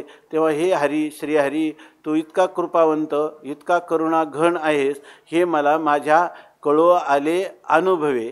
मज माझी याची जीवे. अशा प्रकार बरोबर ना, असं सांगतात. आता तुकाराम महाराज आपल्याला सांगतात की तुम्हाला जर तुमचं कल्याण करायचं असेल आणि अकल्याण अहिताच्या गोष्टी दूर करायच्या असतील तर तुम्हाला एक उपाय मी सांगतो, एकदम सोपा उपाय. तुम्ही कराळ विक्राळ कलिकाळात जन्मलेले अभागी जीव आहात, परंतु तुम्हाला भाग्यवान आणि सर्व प्रकारचा आनंदाचे वतनदार जर तुम्हाला व्हायचं असेल तर एक सोपा उपाय तुकोबाराय सांगतात, करावे कीर्तन मुखे गावे हरीचे गुण, मग काही नव्हे बाधा काम दुर्जनाची क्रोधा, शांती खड्ग हाती काळा शीते नागवती, तुका म्हणे दाता सखा ऐसा अनंता सारिखा. आता एकच करायचे, ह्या कलियुगा माझी करावे कीर्तन तेने नारायण देईल भेटी. तुकाराम महाराजांचा एक एक अभंग म्हणजे आपल्या जीवनामध्ये असणारं एक दीपस्तंभ आहे.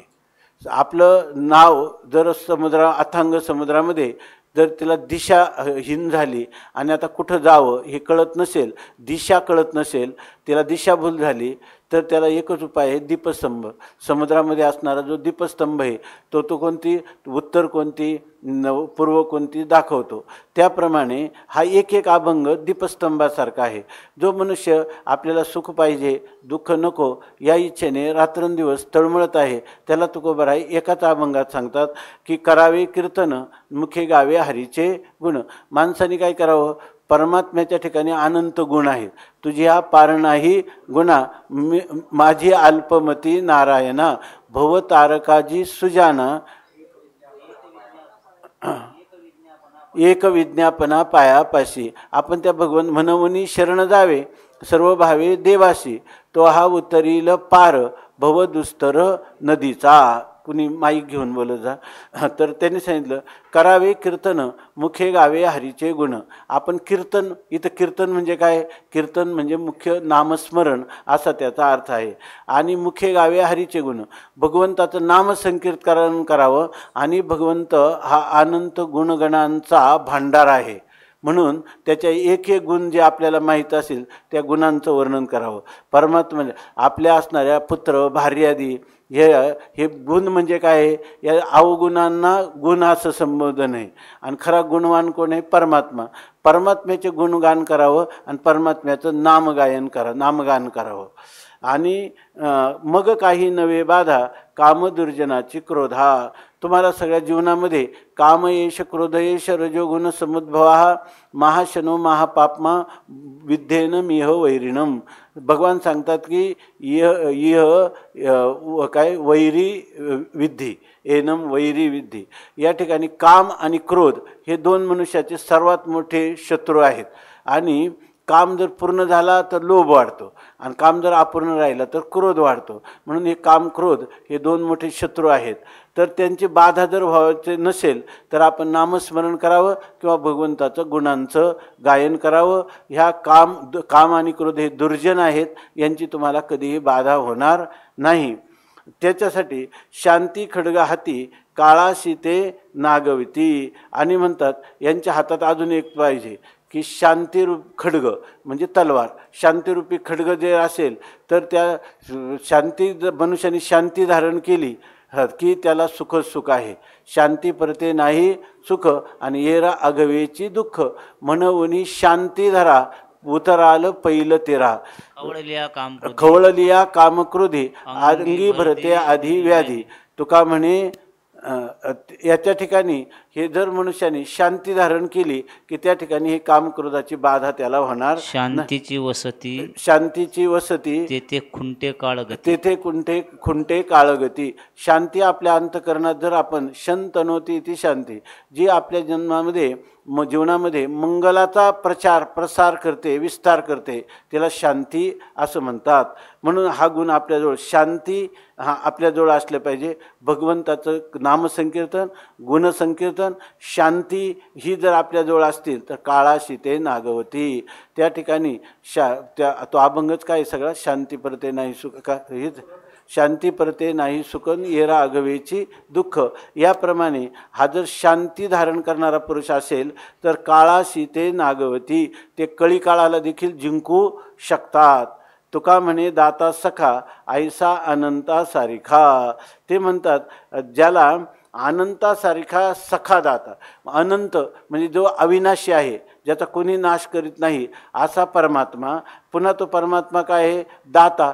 तुझा ऐसा दयाळ नदी काय, तुझा ऐसा कोण उदाराची राशी, आपुलेची देशी पद दासा.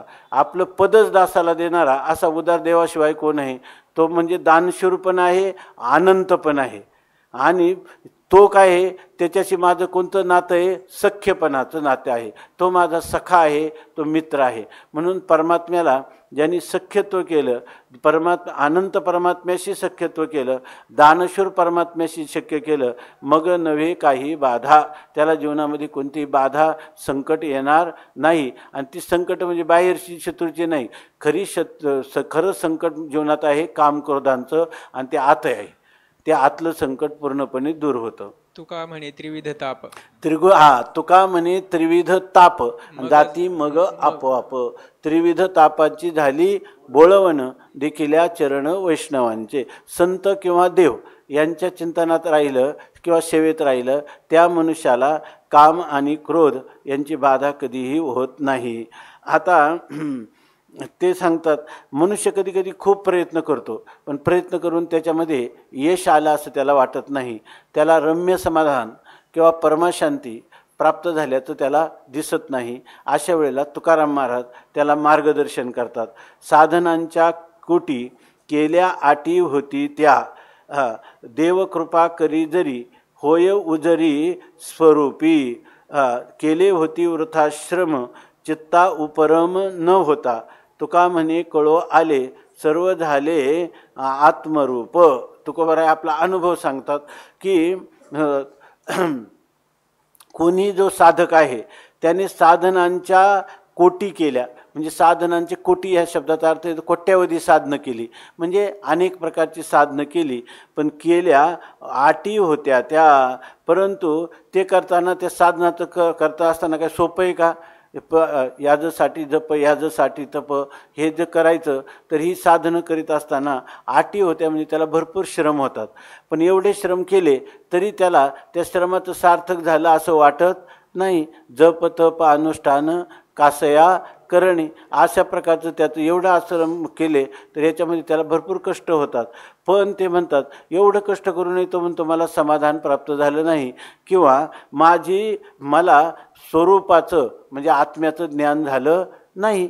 मी अनेक साधनं केले, परंतु इथं असं आहे की तुका म्हणे कृपा करील नारायण तरीच हे ज्ञान ब्रह्म होय. जरी तुम्ही ज्ञानाच्या अंतरंग साधनांचं अनुष्ठान केलं तरी जर तुम्हाला साक्षात्कार होत नसेल, तर त्या साक्षात्कारासाठी जे प्रतिबंध आहेत ते प्रतिबंध निवृत्त करण्यासाठी तुम्ही आपल्या इष्टदेवतेची शरणागती करा. आणि त्या शरणागतीसाठी सांगतात ह्या जे काही श्रम झाले तुम्हाला, ह्या श्रमाचा परिवार कधी होतो खरा? देव कृपा करी जरी होय उजरी स्वरूपी. जर परमात्म्याने तुम्हाला कृपा केली तरीच हे ज्ञान ब्रह्म होय. तरच तुम्हाला हे ज्ञान म्हणजे प्रत्येक आत्मा जो आहे तोच ब्रह्मरूप आहे असं दृढ अपरोक्ष ज्ञान होऊ शकतं. म्हणून ईश्वर अनुग्रहा देव पुंसाम अद्वैत वासना महाभय परित्राणा द्वित्रिणाम उपजायते. या ठिकाणी ईश्वराचा अनुग्रह झाला तरच मनुष्याला हे ब्रह्मज्ञान किंवा आत्म्याचा दृढ अपरोक्ष साक्षात्कार होऊ शकतो. केले होती वृथाश्रम चित्ता उपरम न होता. जर मनुष्याला चित्ताला जर त्याच्या उपरम झाला नाही, म्हणजे चित्ताला शांतता मिळाली नाही, शांती मिळाली नाही, तर काय होईल की ते म्हणतात केले श्रम वृथा होती. त्याने केलेले जे श्रम आहे ते फुकट जातात. चित्त उपरम न होता. जर चित्त शांत झालं नाही तर, नाही तर किती साधनं केली आणि चित्ताला शांतता नसेल तर त्यांनी सांगितलं, तो स्वामी महाराज नेहमी म्हणायचे नेदी चित्ता शांती ऐशी विद्या काशाला. जी विद्या जे ज्ञान तुम्ही मिळवलं आणि ते जर तुम्हाला चित्ताला शांती देत नसेल तिला विद्या काय म्हणायचं? ती अविद्याच आहे. आणि तुका म्हणे कळो आले सर्व झाले आत्मरूप. ते म्हणतात की मला हे कळलं की मनुष्याच्या जीवनामध्ये काय पाहिजे? वैराग्य पाहिजे. दुसरी गोष्ट, हे सगळं होण्यासाठी आत्मज्ञान पाहिजे, वैराग्य पाहिजे, पण हे सगळं करण्यासाठी हरिकृपा पाहिजे. भगवंताची कृपा झाली तया सर्वात्मका ईश्वरा पूजा स्वकर्म कुसुमांची विरा पूजा केली होय अपारा तोषा लागी. मग तिये पूजे रिझलेनी आत्मराजे वैराग्य सिद्धी दे जे पसाय तया. जीवनात जेवढ्या गोष्टी आहेत त्या फक्त परमात्म्याची उपासना करत राहिलं, भक्ती करत राहिले की आपोआप त्या ठिकाणी पुढे भक्तीने धरिले हाती मागे ज्ञान वैराग्य धर्म येते. स्थिर केली जी आचपळे होती सिद्ध आणोनी लाविली पंथी ते पुढचं काय आहे अशा प्रकारच्या केले उपकार केले उपकार सांगो मी काय बाप न करी आईशी माय अशा प्रकारची त्याला चित्ताला शांतता प्राप्त होते. आता तुकाराम महाराज भगवंताची भक्ती करत असताना आपण ही भक्ती कुठपर्यंत करायची हे ज्ञान होईपर्यंत साक्षात्कार होईपर्यंत करावी हे एक गोष्ट आहे. पण तुकोबाराय आता याविषयी आणखीन त्याचं भक्तीचं उदात्त स्वरूप काय आहे, तुकोबारायांची अनुभूती काय आहे किंवा भक्तीचा रस कसा आस्वादन करतात यासाठी तुकोबाराय ह्या अभंगामध्ये म्हणताना दिसतात की तुझं काय करू मज एक सार अमृत नागर नाम तुझे काय उन्हे आम्हा तयाचे पोटी गोविता हे कंठी कामधेनू नोळखे तान्हुले माया ऐशी कोण ओरसे देखून शोक त्याचा जो नाही देखिला याचक नयनी तो पावे घेऊनी लज्जादान नामासाठी प्राण सांडियेला रणी शूरते भांडणी न फिरती तुका म्हणे आम्ही गाता गीती भला भेटोनी विठ्ठला काय चाड.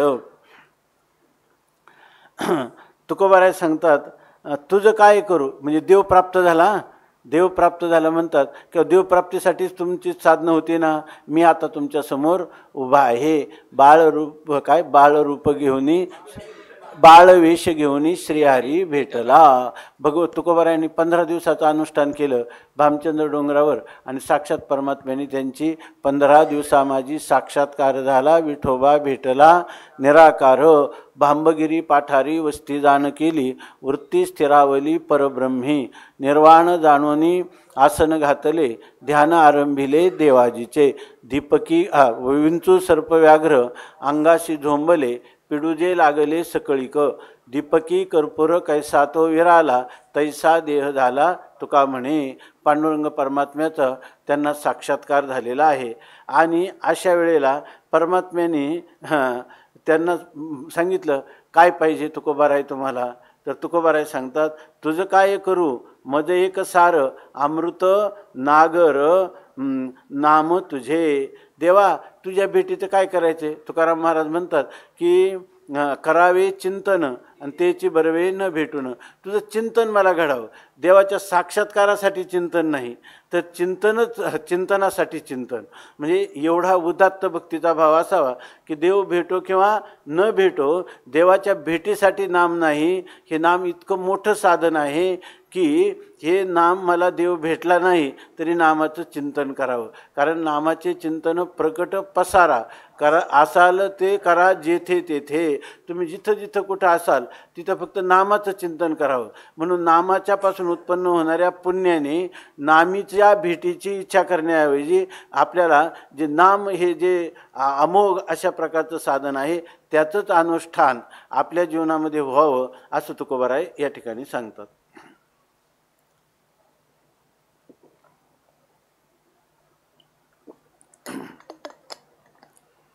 आणि हा खरा वारकरी संप्रदायाचं हे खरं ध्येय आहे, हे खरं अनुष्ठेय आहे.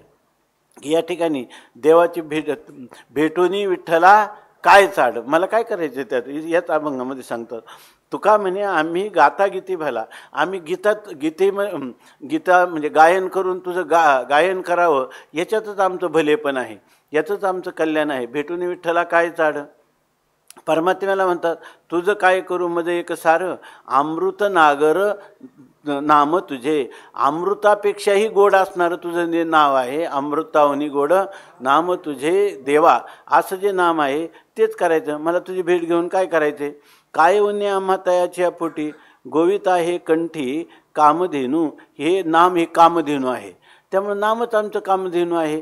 ते आमच्या कंठामध्ये ठेवलं नाम आम्ही कंठाने जर त्याचा उच्चार करीत राहिलो तर काय उन्हे आम्हा तयाची पेटी. तुझी भेट झाल्यावर जे व्हायचं ते सगळं आम्हाला नामाने होत असल्यामुळं आम्हाला तुझ्या भेटीची काय चाड आहे, काय परवा आहे. नोळखे तान्हुले माया ऐशी कोण वरसे देखून शोकतेचा. आता तान्हुले म्हणजे तान्ह बाळ जे आहे ते माया कोण माय आईशी नोळखे. आपली आई कोणती आहे हे देखील त्याला कळत नाही. पण वरसे देखोनी शोक त्याचा. पण ते जर शोक करायला लागलं, रडायला लागलं, तर आईला काय होतं, वर्षे आवडीनं तिला पाना फुटतो, ती त्याला स्तनपान करते. जो नाही देखिला याचक नयनी, तो पावे घेऊनी लज्जा दान. आता ते सांगतात, जर जो नाही देखिला याचक नयनी, हा एखादा याचक आहे आणि तो आपल्याला डोळ्याला दिसला नाही, तर आपल्या डोळ्याला दिसला नाही तर तो दान देणारा जो आहे ना, उदारदाता, तो त्याच्याकडे होऊन जातो. तो जरी आपल्याला दिसला नाही तरी तो स्वतः तो दाता ते त्याच्यापर्यंत पोचतो. आणि तो पावे घेऊनी लज्जा दान. आणि त्याला असं जर असेल, त्याला कोणालाही दान द्यायचं असा उदारदाता असेल, त्याला ते दान द्यायला संकोच वाटेल का? नाही. त्याचप्रमाणे आमची स्थिती आहे. नामासाठी प्राण दावी सांडियेला रणी, शूरते भांडणी न फिरती. आपलं नाव राखण्यासाठी एखादा मनुष्य रणांगणावर शूरसैनिक गेला, पण आपलं नाव अमर व्हावं म्हणून तो प्राणाचं बलिदान देतो, परंतु त्या ठिकाणी तो माघार घेत नाही. शूरते भांडणी न फिरती. तसं या ठिकाणी तुझं नाम घेणारा मी जे आहे, तर तो आईसारखा प्रेमळ, दात्यासारखा उदार आणि प्राण समर्पण करणारा शूरवीर, त्याच्याप्रमाणे तू निष्ठावान असल्यामुळं आमचे सगळेच्या सगळे तुझी कीर्ती जाऊ नये म्हणून तू स्वतः होऊन आमचं कल्याण करशील. नामधारकाचे सर्व मनोरथ तू पूर्ण करणार आहेस. तुका म्हणे आम्ही गाता गीती भला, भेटोनी विठ्ठला काय चाड. म्हणून आम्ही तुझंच काय नामांचं गायन करत राहू. कृपेचे सागर हेची साधुजन, तेही कृपादान केले मज. बोबडे वाणीचा केला अंगीकार, तेने माझा स्थिर केला जीव. तेने सुखे मन स्थिर झाले ठाई, संती दिला ठाई पायी ठाव मज. नाभी ऐसे बोलिले वचन, ते माझे कल्याण सर्वस्वई. तुका म्हणे झालो आनंदी निर्भर, नाम निरंतर घोष करू. आम्ही रात्रंदिवस सदा नाम घोष करू हरिकथा, तेने सदा चित्ता समाधान. ही जी आमची स्थिती आहे, या स्थितीचं तुकोबाराय म्हणतात, कृपेचे सागर हेची साधुजन. खरे कृपेचा समुद्र रूप असणारे, कृपा सागर असणारे हे जे साधू संत आहेत, त्यांनीच मला ह्या नामाचं कृपादान तेही केले मज. त्यांनी मला आपली कृपेचं दान म्हणजे नामस्मरण, ही नामदीक्षा त्यांनी आम्हाला दिली. आणि बोबडे वाणीचा केला अंगीकार. आणि आम्ही जे बोबड्या वाणीने परमात्म्याचं येईल तैसा बोलो रामकृष्ण असं जसं आम्ही करत होतो, त्या आमच्या बोबड्या वाणीचा त्यांनी अंगीकार केला. आणि माझा जीव म्हणजे माझा अंतकरण जे अत्यंत चंचल, ज्याच्यामध्ये अनंत मलिन झालेलं, अनंत विषय वासनाने युक्त असणारं अंतकरण, ते त्या साधू संतांनी स्थिर केलं. नामाचं दान दिलं, आम्हाला दिलं. आणि त्यांनी हेच सांगितलं की रात्रंदिवस काय करा, नामचिंतन करत राहा. त्याप्रमाणे आम्ही केलं. तेने सुखे मन स्थिर झाले ठाई. आणि त्या नामस्मरण करता करता आमचं मन स्थिर झालं. आणि हे करीत असताना आम्हाला जेव्हा जेव्हा आम्ही थकलो, तेव्हा संतांनी आम्हाला दिलासा दिला, आधार दिला, आम्हाला प्रोत्साहन दिलं आणि संती दिला पायी ठाव मज. पण त्यांनी आम्हाला लुटून दिलं नाही. अशाही स्थितीत आम्हाला संतांनी जवळ घेतलं आणि सांगितलं, नाभी ऐसे बोलिले वचन, तुम्ही भिवू नका असं मला त्यांनी प्रतिज्ञापूर्वक वचन दिलं. अरे तू नाम घेत राहा, तुला कोणत्याही भयाचं कारण नाही. आणि ते माझे कल्याण सर्वस्वही. आणि जेणेकरून माझं सर्वस्व कल्याण त्या संतांच्या कृपेने झालं.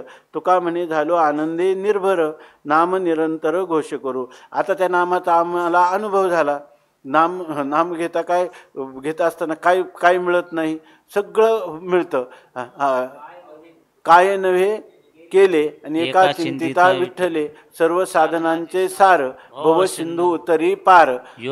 योग याग तपे केली तयाने अमुपे. तुका म्हणे जपा मंत्र त्रिअक्षरी सोपा. असं या नामाचा आम्हाला काय झाला, अनुभव आला. आणि त्यामुळं नामाचा करताना आम्हाला आनंदाने आम्ही पूर्णपणे आप्लुत झालो, आनंदाने पूर्णपणे भरून गेलो. आणि म्हणून आता काय करतो आम्ही, तर नाम निरंतर घोष करू. आता आम्ही त्या सदा नाम घोष करू हरी कथा. तेने सदा चित्ता समाधान. सर्व सुखले आलो सर्व अलंकार आनंदे निर्भर डुल्लत सो आसो ऐसा कोठे आठवची नाही देहीच विदेही भोगू दशा. तुका म्हणे आम्ही झालो अग्निरूप लागो निधी पाप पुण्य अंगा असं आजी आनंदुरे आजी आनंदुरे असं ते झालं. हे सगळं जे करायचं असेल ना हे भगवंताच्या भक्तीनं प्राप्त होतं असं तुकोबाराय या ठिकाणी सांगतात. कोणतं भक्तीचे ते वर्म जयाचे हाती. किती राहिलेत आपले अभंग? बरेच राहिलेत का? अरे राम 98 पर्यंत 6 अभंग राहिले. वेळ किती? हां तर 6 अभंग राहिले. थोडासा वेग करू आपण. आता हे सांगतात की भक्तीचे ते वर्म दयाचे हाती तया घरी शांती क्षमा दया अष्टमहासिद्धी ओळगती द्वारी नवजती दुरी दवडिता तेथे दुष्टगुण न मिळे निशेष चैतन्याचा वास झाला माझी संतुष्ट हे चित्त सदा सर्व काळ तुटली हळहळ त्रिगुणांची. तुका म्हणे त्याचा देव सर्व भार चालवी कामार होनिया. तर म्हणतात ह्या भक्तीचं वर्म ज्याच्या हातामध्ये आहे त्याच्या अंतकरणामध्ये म्हणजे ही नामधारक होऊन जो माझी भक्ती करतो त्याच्या ठिकाणी पहिली शांती असते, नंतर अंतकरणात दया असते आणि क्षमा असते. आणि हा नामधारक आहे ना याला जीवनात काही कमी पडत नाही. अष्टमहासिद्धी ओळगतीद्वारी त्याच्या 8 महासिद्धी ज्या आहेत त्या सगळ्या गरिमा महिमा लघिमा इत्यादी पराकाम्य वशित्व सगळ्या सिद्धी त्याच्या दारामध्ये लोटांगण घेतात. आणि तो जरी म्हटला का मला नको ह्या सिद्धी तर न वजती दुरी दवडिता त्या दूर जात नाहीत. पुन्हा असा जो भक्ती करणारा जो पुरुष आहे त्याच्या ठिकाणी काम क्रोध इत्यादी दुष्टगुण तेथे दुष्टगुण न मिळे निशेष. त्याच्या ठिकाणी एकही दुष्टगुण सापडणार शोधून देखील सापडणार नाही. कारण चैतन्याचा वास झाला माझी. कारण चैतन्य घन असणारा परमात्मा त्याच्या अंतकरणात साठवलेला आहे. नंतर त्याचं चित्त जे आहे ते सदा संतुष्ट असतं. त्याला त्रिगुणांची म्हणजे सत्वगुण रजोगुण आणि तमोगुण यांच्यापासून होणारी हळहळ किंवा त्यांच्याविषयी असणारं आसक्ती त्याच्या अंतकरणापणे निर्माण होणारा क्षोभ हे त्याला कधीच होत नाही. आणि अशा पुरुषाचं जीवन पाहिलं तर त्याचं जीवन कोण चालतो तर तुका म्हणे त्याचा देव सर्व भार चालवी कामार होण्या. देव त्याचा कामार म्हणजे चाकर होतो आणि त्याचा सर्व भार वाहतो. तुकाराम महाराज म्हणतात की हा मला अनुभव आला की मला पदोपदी परमात्मा रक्षण करतो. आता साचा हा विठ्ठल साच हे करणे संतजी वचने बोलियले. अभंग शेवट आल्यावर सांगा. साचा हा विठ्ठल साच हे करणे संतजी वचने बोलियले साचते सोयित साचते प्रचित साच वेदे नीत सांगितली. तुका म्हणी घेती साच साच भावे लटिके वर्म ठावे नाही त्यांशी. साच हा विठ्ठल भगवान परमात्मा जो आहे तो खरा आहे. नंतर साच हे करणे आणि परमात्म्याचं ज्ञान संपादन करणं हे खरं काहीतरी सत्कृती आहे. नंतर संतजी वचने बोलियले आणि संत जे काही वचनं बोलतात तर ती खरी आहेत. संतांचं बोललेलं खरं आहे, संतांचं केलेलं खरं आहे. आणि साचा हा विठ्ठल साच हे करणे आणि परमात्मा एक सत्य आहे. सत्यतू सत्यतू सत्यतू विठ्ठला. साचते सोयित साचते प्रचित साच वेदे नीत सांगितली. आणि मनुष्याने मग खरं कसं माणसं काय म्हणतात मग नेमकं कसं वागावं नेमकं काय करावं नेमकं काय भावना करावी नेमकं काय जाणावं याचं सगळ्याचं उत्तर सांगतात साचते सोयित. खरं आपल्याला खरं जो सिद्ध आपलं सोयित आहे ना ते सोयित आहे वेदाने जे सांगितलं त्याच्यात आपलं कल्याण आहे. नंतर साचते प्रचित आपल्याला आलेली प्रचिती किंवा अनुभव खरी कोणती जी वेदाने मान्य केली तीच अनुभूती आहे. आणि साच वेदे नीत सांगितले आपण नीतीपूर्वक जन्म जगायचं कोणतं जे वेदाने सांगितलं त्याप्रमाणे आपण जीवन जगत असू तर ते काय आहे ते खरं जीवन आहे किंवा ते खरं नीतिधर्म जगणं आहे. तुका म्हणे घेती साच साच भावे लटिके वर्म ठावे नाही त्यांशी. या ठिकाणी सांगतात तुकाराम महाराज म्हणतात तुका म्हणे घेती साच साच भावे. जे लोक साच म्हणजे खरे आहेत त्यांच्या ठिकाणी खरी श्रद्धा आहे. तेच लोक संतांनी सांगितलेल्या सिद्धांताप्रमाणे आचार करतात आणि जे खोटे आहेत तर ते लटिके ते वर्म ठावे नाही त्याशी. जे खोटे आहेत त्यांना भगवंतावर श्रद्धा नसते, भगवंताविषयीचं ज्ञानही नसतं, त्याच्याविषयी उलट त्यांच्या अंतकरणात अनेक संशय असतात आणि त्यांना संतांच्या बोलण्याचं रहस्य हे देखील कळत नाही. म्हणून ते लोक काय करतात, संतांचा उपहास करतात. संतांना अनुभव असतो त्यामुळे त्यांचं दृढ अशा प्रकारची धारणा राहते आणि यांना तो अनुभवच नसतो, ज्ञानच नसतं. मग त्यांची देवाविषयी आणि संताविषयी श्रद्धा त्यांच्या अंतकरणात उत्पन्न होत नाही. म्हणून ते काय करतात, तुका वेडा अविचार करी बडबड फार, अशी संतांची निंदा ते करत राहतात. संगे वाढे शिन संगे वाढे भजन त्रिविध ये जन बहुदेवा, याची मुळे आला संगाचा कंटाळा, दिसता ती डोळा नाना छंद. एकविध भाव राहावया ठाव, नेदी हा संदेह राहो चित्ती. शब्दज्ञानी हित नेनती आपुले, अनिक देखिले नावडे त्या. तुका म्हणे आता एकलेची भरे, बैसोनी उगले राहावे ते. या ठिकाणी त्रिविध हे जन बहुदेवा. तुकाराम महाराज म्हणतात जगात 3 प्रकारचे लोक आहेत. जे लोक काय आहेत, संगेवाढे शिन संगेवाढे भजन. जे राजस आणि तामसी जे संसारी लोक आहेत त्यांच्या जर आपण सहवासात राहिलो तर त्याच्यामुळं आपल्या ठिकाणी दुःख वाढतं. आणि काही जे सात्विक वैष्णव लोक आहेत त्यांच्या संगतीत राहिलं आणि भगवंताची भक्ती करू लागलो तर आपल्या जीवनामध्ये सुख वाढत राहतं. परंतु या ठिकाणी याचीमुळे आला संगाचा कंटाळा, दिसता ती डोळा नाना छंद. त्यामुळं सर्वसामान्य प्राकृत लोकांच्यामध्ये त्यांच्या संगती करण्याचा तुकाराम महाराज म्हणतात मला फार विट आला. कारण त्या दिसता ती डोळा नाना छंद. मी डोळ्यांनी पाहतो का त्यांनी अनेक प्रकारचे वाईट अशा प्रकारच्या गोष्टी विचार किंवा कृत्य करताना ते मला दिसतात. एकविध भाव राहावया ठाव, नेदी हा संदेह राहो चित्ती. त्या नास्तिकांच्या संगतीत आम्ही जेव्हा जातो त्यावेळेला त्यांच्या ठिकाणी वेद किंवा संत यांच्याविषयी एकविध अशा प्रकारचा त्यांच्याविषयी भावना त्यांच्या अंतकरणात नाही. त्याच्याविषयी त्यांच्या अंतकरणात संत आणि देव यांच्या ठिकाणी संशय आहे, त्यांच्या ठिकाणी त्यांची निष्ठा नाही आणि ते त्याच्या ठिकाणी अनन्य नाहीत. आणि त्यामुळं ती जी काही सात्विक श्रद्धा आहे हे त्यांच्या जीवनात त्याला ते स्थान देत नाहीत. शब्दज्ञानी हित नेनती आपुले, अनिक देखिले नावडे त्या. आणि जे शब्दज्ञानी लोक आहेत त्यांना तर ते शब्दाच्या शास्त्राच्याच पाठपाठांतराधिकांमध्ये मग्न असतात, अर्थचिंतनामध्ये मग्न असतात. पण आपल्याला परमात्म्याचा साक्षात्कारासाठी हे शास्त्र आहे हे त्यांच्या लक्षात नाही. त्यामुळे त्यांना खरं आपलं हित शब्दज्ञानी लोकांना कळत नाही. आणि ज्याला स्वतःचं हित कळत नाही, शास्त्राचं तात्पर्यभूत स्वतःचं हित कळत नाही, तो दुसऱ्याचं हित काय करणार आहे. म्हणून तुकोबाराय म्हणतात मला तुका म्हणे आता एकलेचे भरे, बैसोनी उगले राहावे ते. मला असं वाटतं की हे जे संसारी लोक आहेत, नास्तिक लोक आहेत किंवा जे शब्दज्ञानी आहेत तर यांच्या संगतीपेक्षाही मला असं वाटतं की यांच्यापासून एकटंच आपलं राहावं आणि एकांतात बसून कायम श्रीहरी हरिहरी असं भजन करावं. पुण्य पापा ठाव नाही सुखदुःखा, हानी लाभ शंका नासलिया. जिता मरण आले आप पर गेले, मुळे हे छेदिले संसाराचे का मुळे हे छेदिले संसाराचे. अधिकार जात वर्ण धर्म यात, ठाव नाही सत्य असत्याशी. जनवन भिन्न अचेत चळन, नाही दुजे पण ठावयाशी. तुका म्हणे देह वाहिला विठ्ठली, तेव्हाच घडली सर्व पूजा. आता सांगतात पुण्य पापा ठाव नाही सुखदुःखा, हानी लाभ शंका नासलिया. ज्या वेळेला आपल्याला हानी लाभ शंका नासलिया, आपल्याला पुण्य किंवा पाप हे ह्या दोघांचाही आधार नष्ट झाला. दोघांचा आधार नष्ट कधी होतो, सुख दुःख पाप पुण्य जन्म मरण याचा.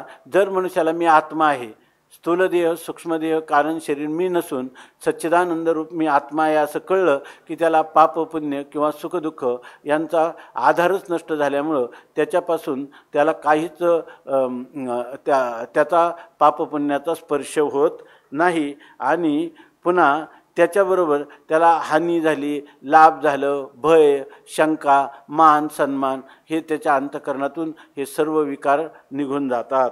जिता मरण आले अपपर गेले, मूळ हे छेदिले संसाराचे.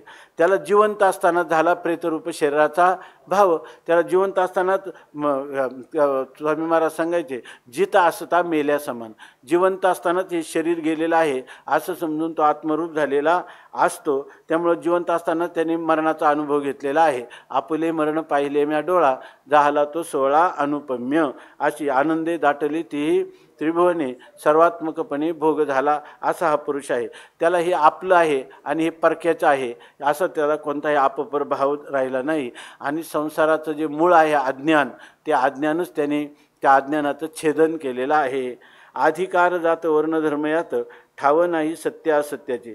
अधिकार कोणाचा काय आहे, जात काय आहे, वर्ण काय आहे, धर्म काय आहे, सत्य काय आहे, असत्य काय आहे, हे सर्व विचारच त्याच्या अंतःकरणातून नष्ट झालेले आहेत. कारण याचं फल त्याला प्राप्त झालेलं आहे. जनवन भिन्न आचेत चळन, नाही दुजेपणा नाही दुजेपणा ठावय अशी. हे लोक आहे, तिथं वन आहे, इथं जन आहे, इथं चेतन आहे, अचेतन आहे, याच्यात भेद आहे. हे सगळं याला सगळ्याला कारण होतं, आधार कोण होतं, अज्ञान. आणि ते अज्ञानच नष्ट झालं. तुका म्हणे देह वाहिला विठ्ठली, तेव्हाच घडली सर्व पूजा.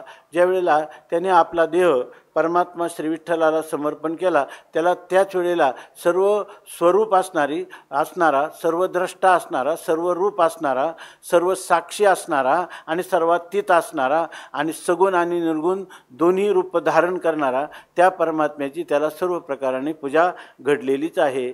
संकोचितो जीव महत्त्वाच्या भारी. किती राहिले तर हा एक आणि पुढचा एक. संकोचितो जीव महत्त्वाच्या भारे, दातत्वची बरे बहु वाटे. कळावी जी माझी आवडी हे संता, देणे तरी आता हेची द्यावे. तुमचे चरण पावविलो सेवा, म्हणवनी हेवा हाची करी. विनवनी तुका वंदितो चरण, लेखा रजरेण चरणीचा. संकोचितो जीव महत्त्वाच्या भारे, दासत्वची बरे बहु वाटे.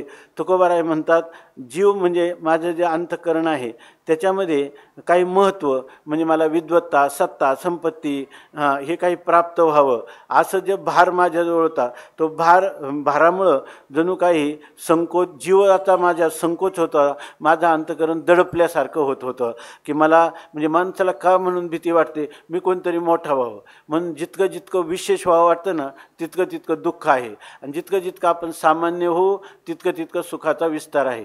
म्हणून स्वामी महाराज म्हणायचे, बननेशी हानी होती आहे असं सांगतात. दासत्वाची बरे वाटे. त्यापेक्षा परमात्म्याचा किंवा संतांचा दास होऊन अहंकार त्यागून निरभिमान राहणं हे चांगलं आहे. म्हणजे राजा होण्यापेक्षाही दास होणं हे चांगलं आहे. कळावी जी माझी आवडी हे संता, देणे तरी आता हिचे द्यावे. संतांना माझी आवडी करावी. मी तुमच्या पायाजवळ कशासाठी आलो, तुमचे दासीचा दासक. तुम्ही मला दासक म्हणा, मला कोणाचं स्वामित्व नको आणि मला मोठं विशेष काही व्हायचं पण नाही. जन मान धन विनमुखता अशी माझी स्थिती आहे.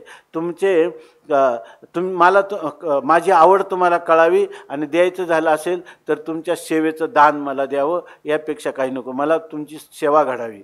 तुमचे चरण पावविलो सेवा, मनवनी हेवा हाची करी. तुमच्या सेवेनंच मला ह्या परमात्म्याची प्राप्ती झालेली आहे. हा माझा अनुभव आहे. हा गे माझा अनुभव भक्तिभाव भाग्याचा. त्याच्यामुळं मी देवाला देखील ऋणी करून ठेवलेलं आहे. त्यामुळं हे सगळं वैभव कोणाचं आहे, संतांचं आहे. म्हणून देव वसे चित्ती, त्याची घडावी संगती. ऐशी आवडते म्हणा, देवा पुरवावी वासना. संत जना सवे भेटी, नभो अंग संग तुटी. ऐशी आवडते म्हणा, देवा पुरवावी वासना. तुका म्हणे जिणे, भले संत संगष्टने. ऐसे आवडते मना, देवा परवावी वासना. मला तुमची संतांची सेवा द्या.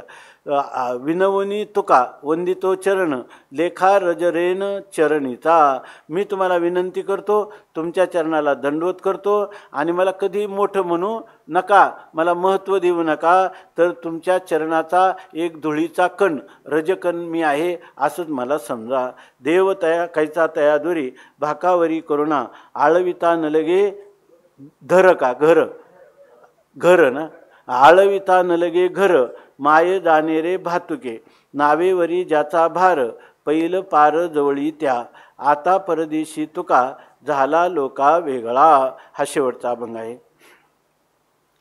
तुकोबाराय सांगतात वरी करुणा भाका, जो वरी म्हणजे वरचेवर म्हणजे सता निरंतर भगवंताची सारखी काय करतो, करुणा भागतो, दयेची याचना करतो, तया देव कैचा दुरी, त्याला देव काय दूर आहे का?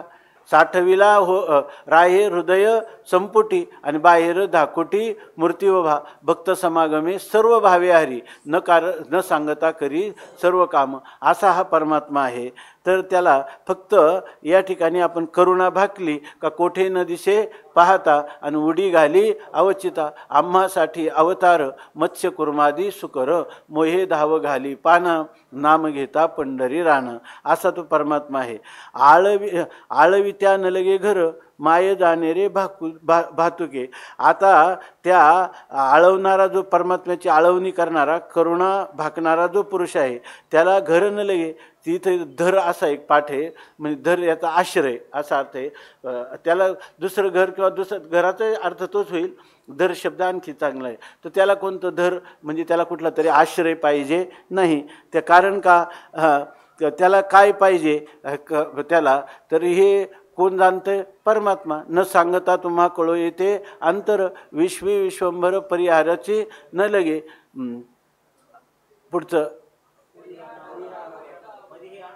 परी हे अनावर आवरिता आवडी, अवसान ते घडी परो एकी देत नाही, असं त्याचं स्वरूप आहे. आळवी त्या न लगे घर, माये जाणे रे भातुके. या ठिकाणी आपल्या मुलाला काय खाऊ द्यायचा, हे खाण्यापिण्याला काय पाहिजे आईला कळतंच आहे.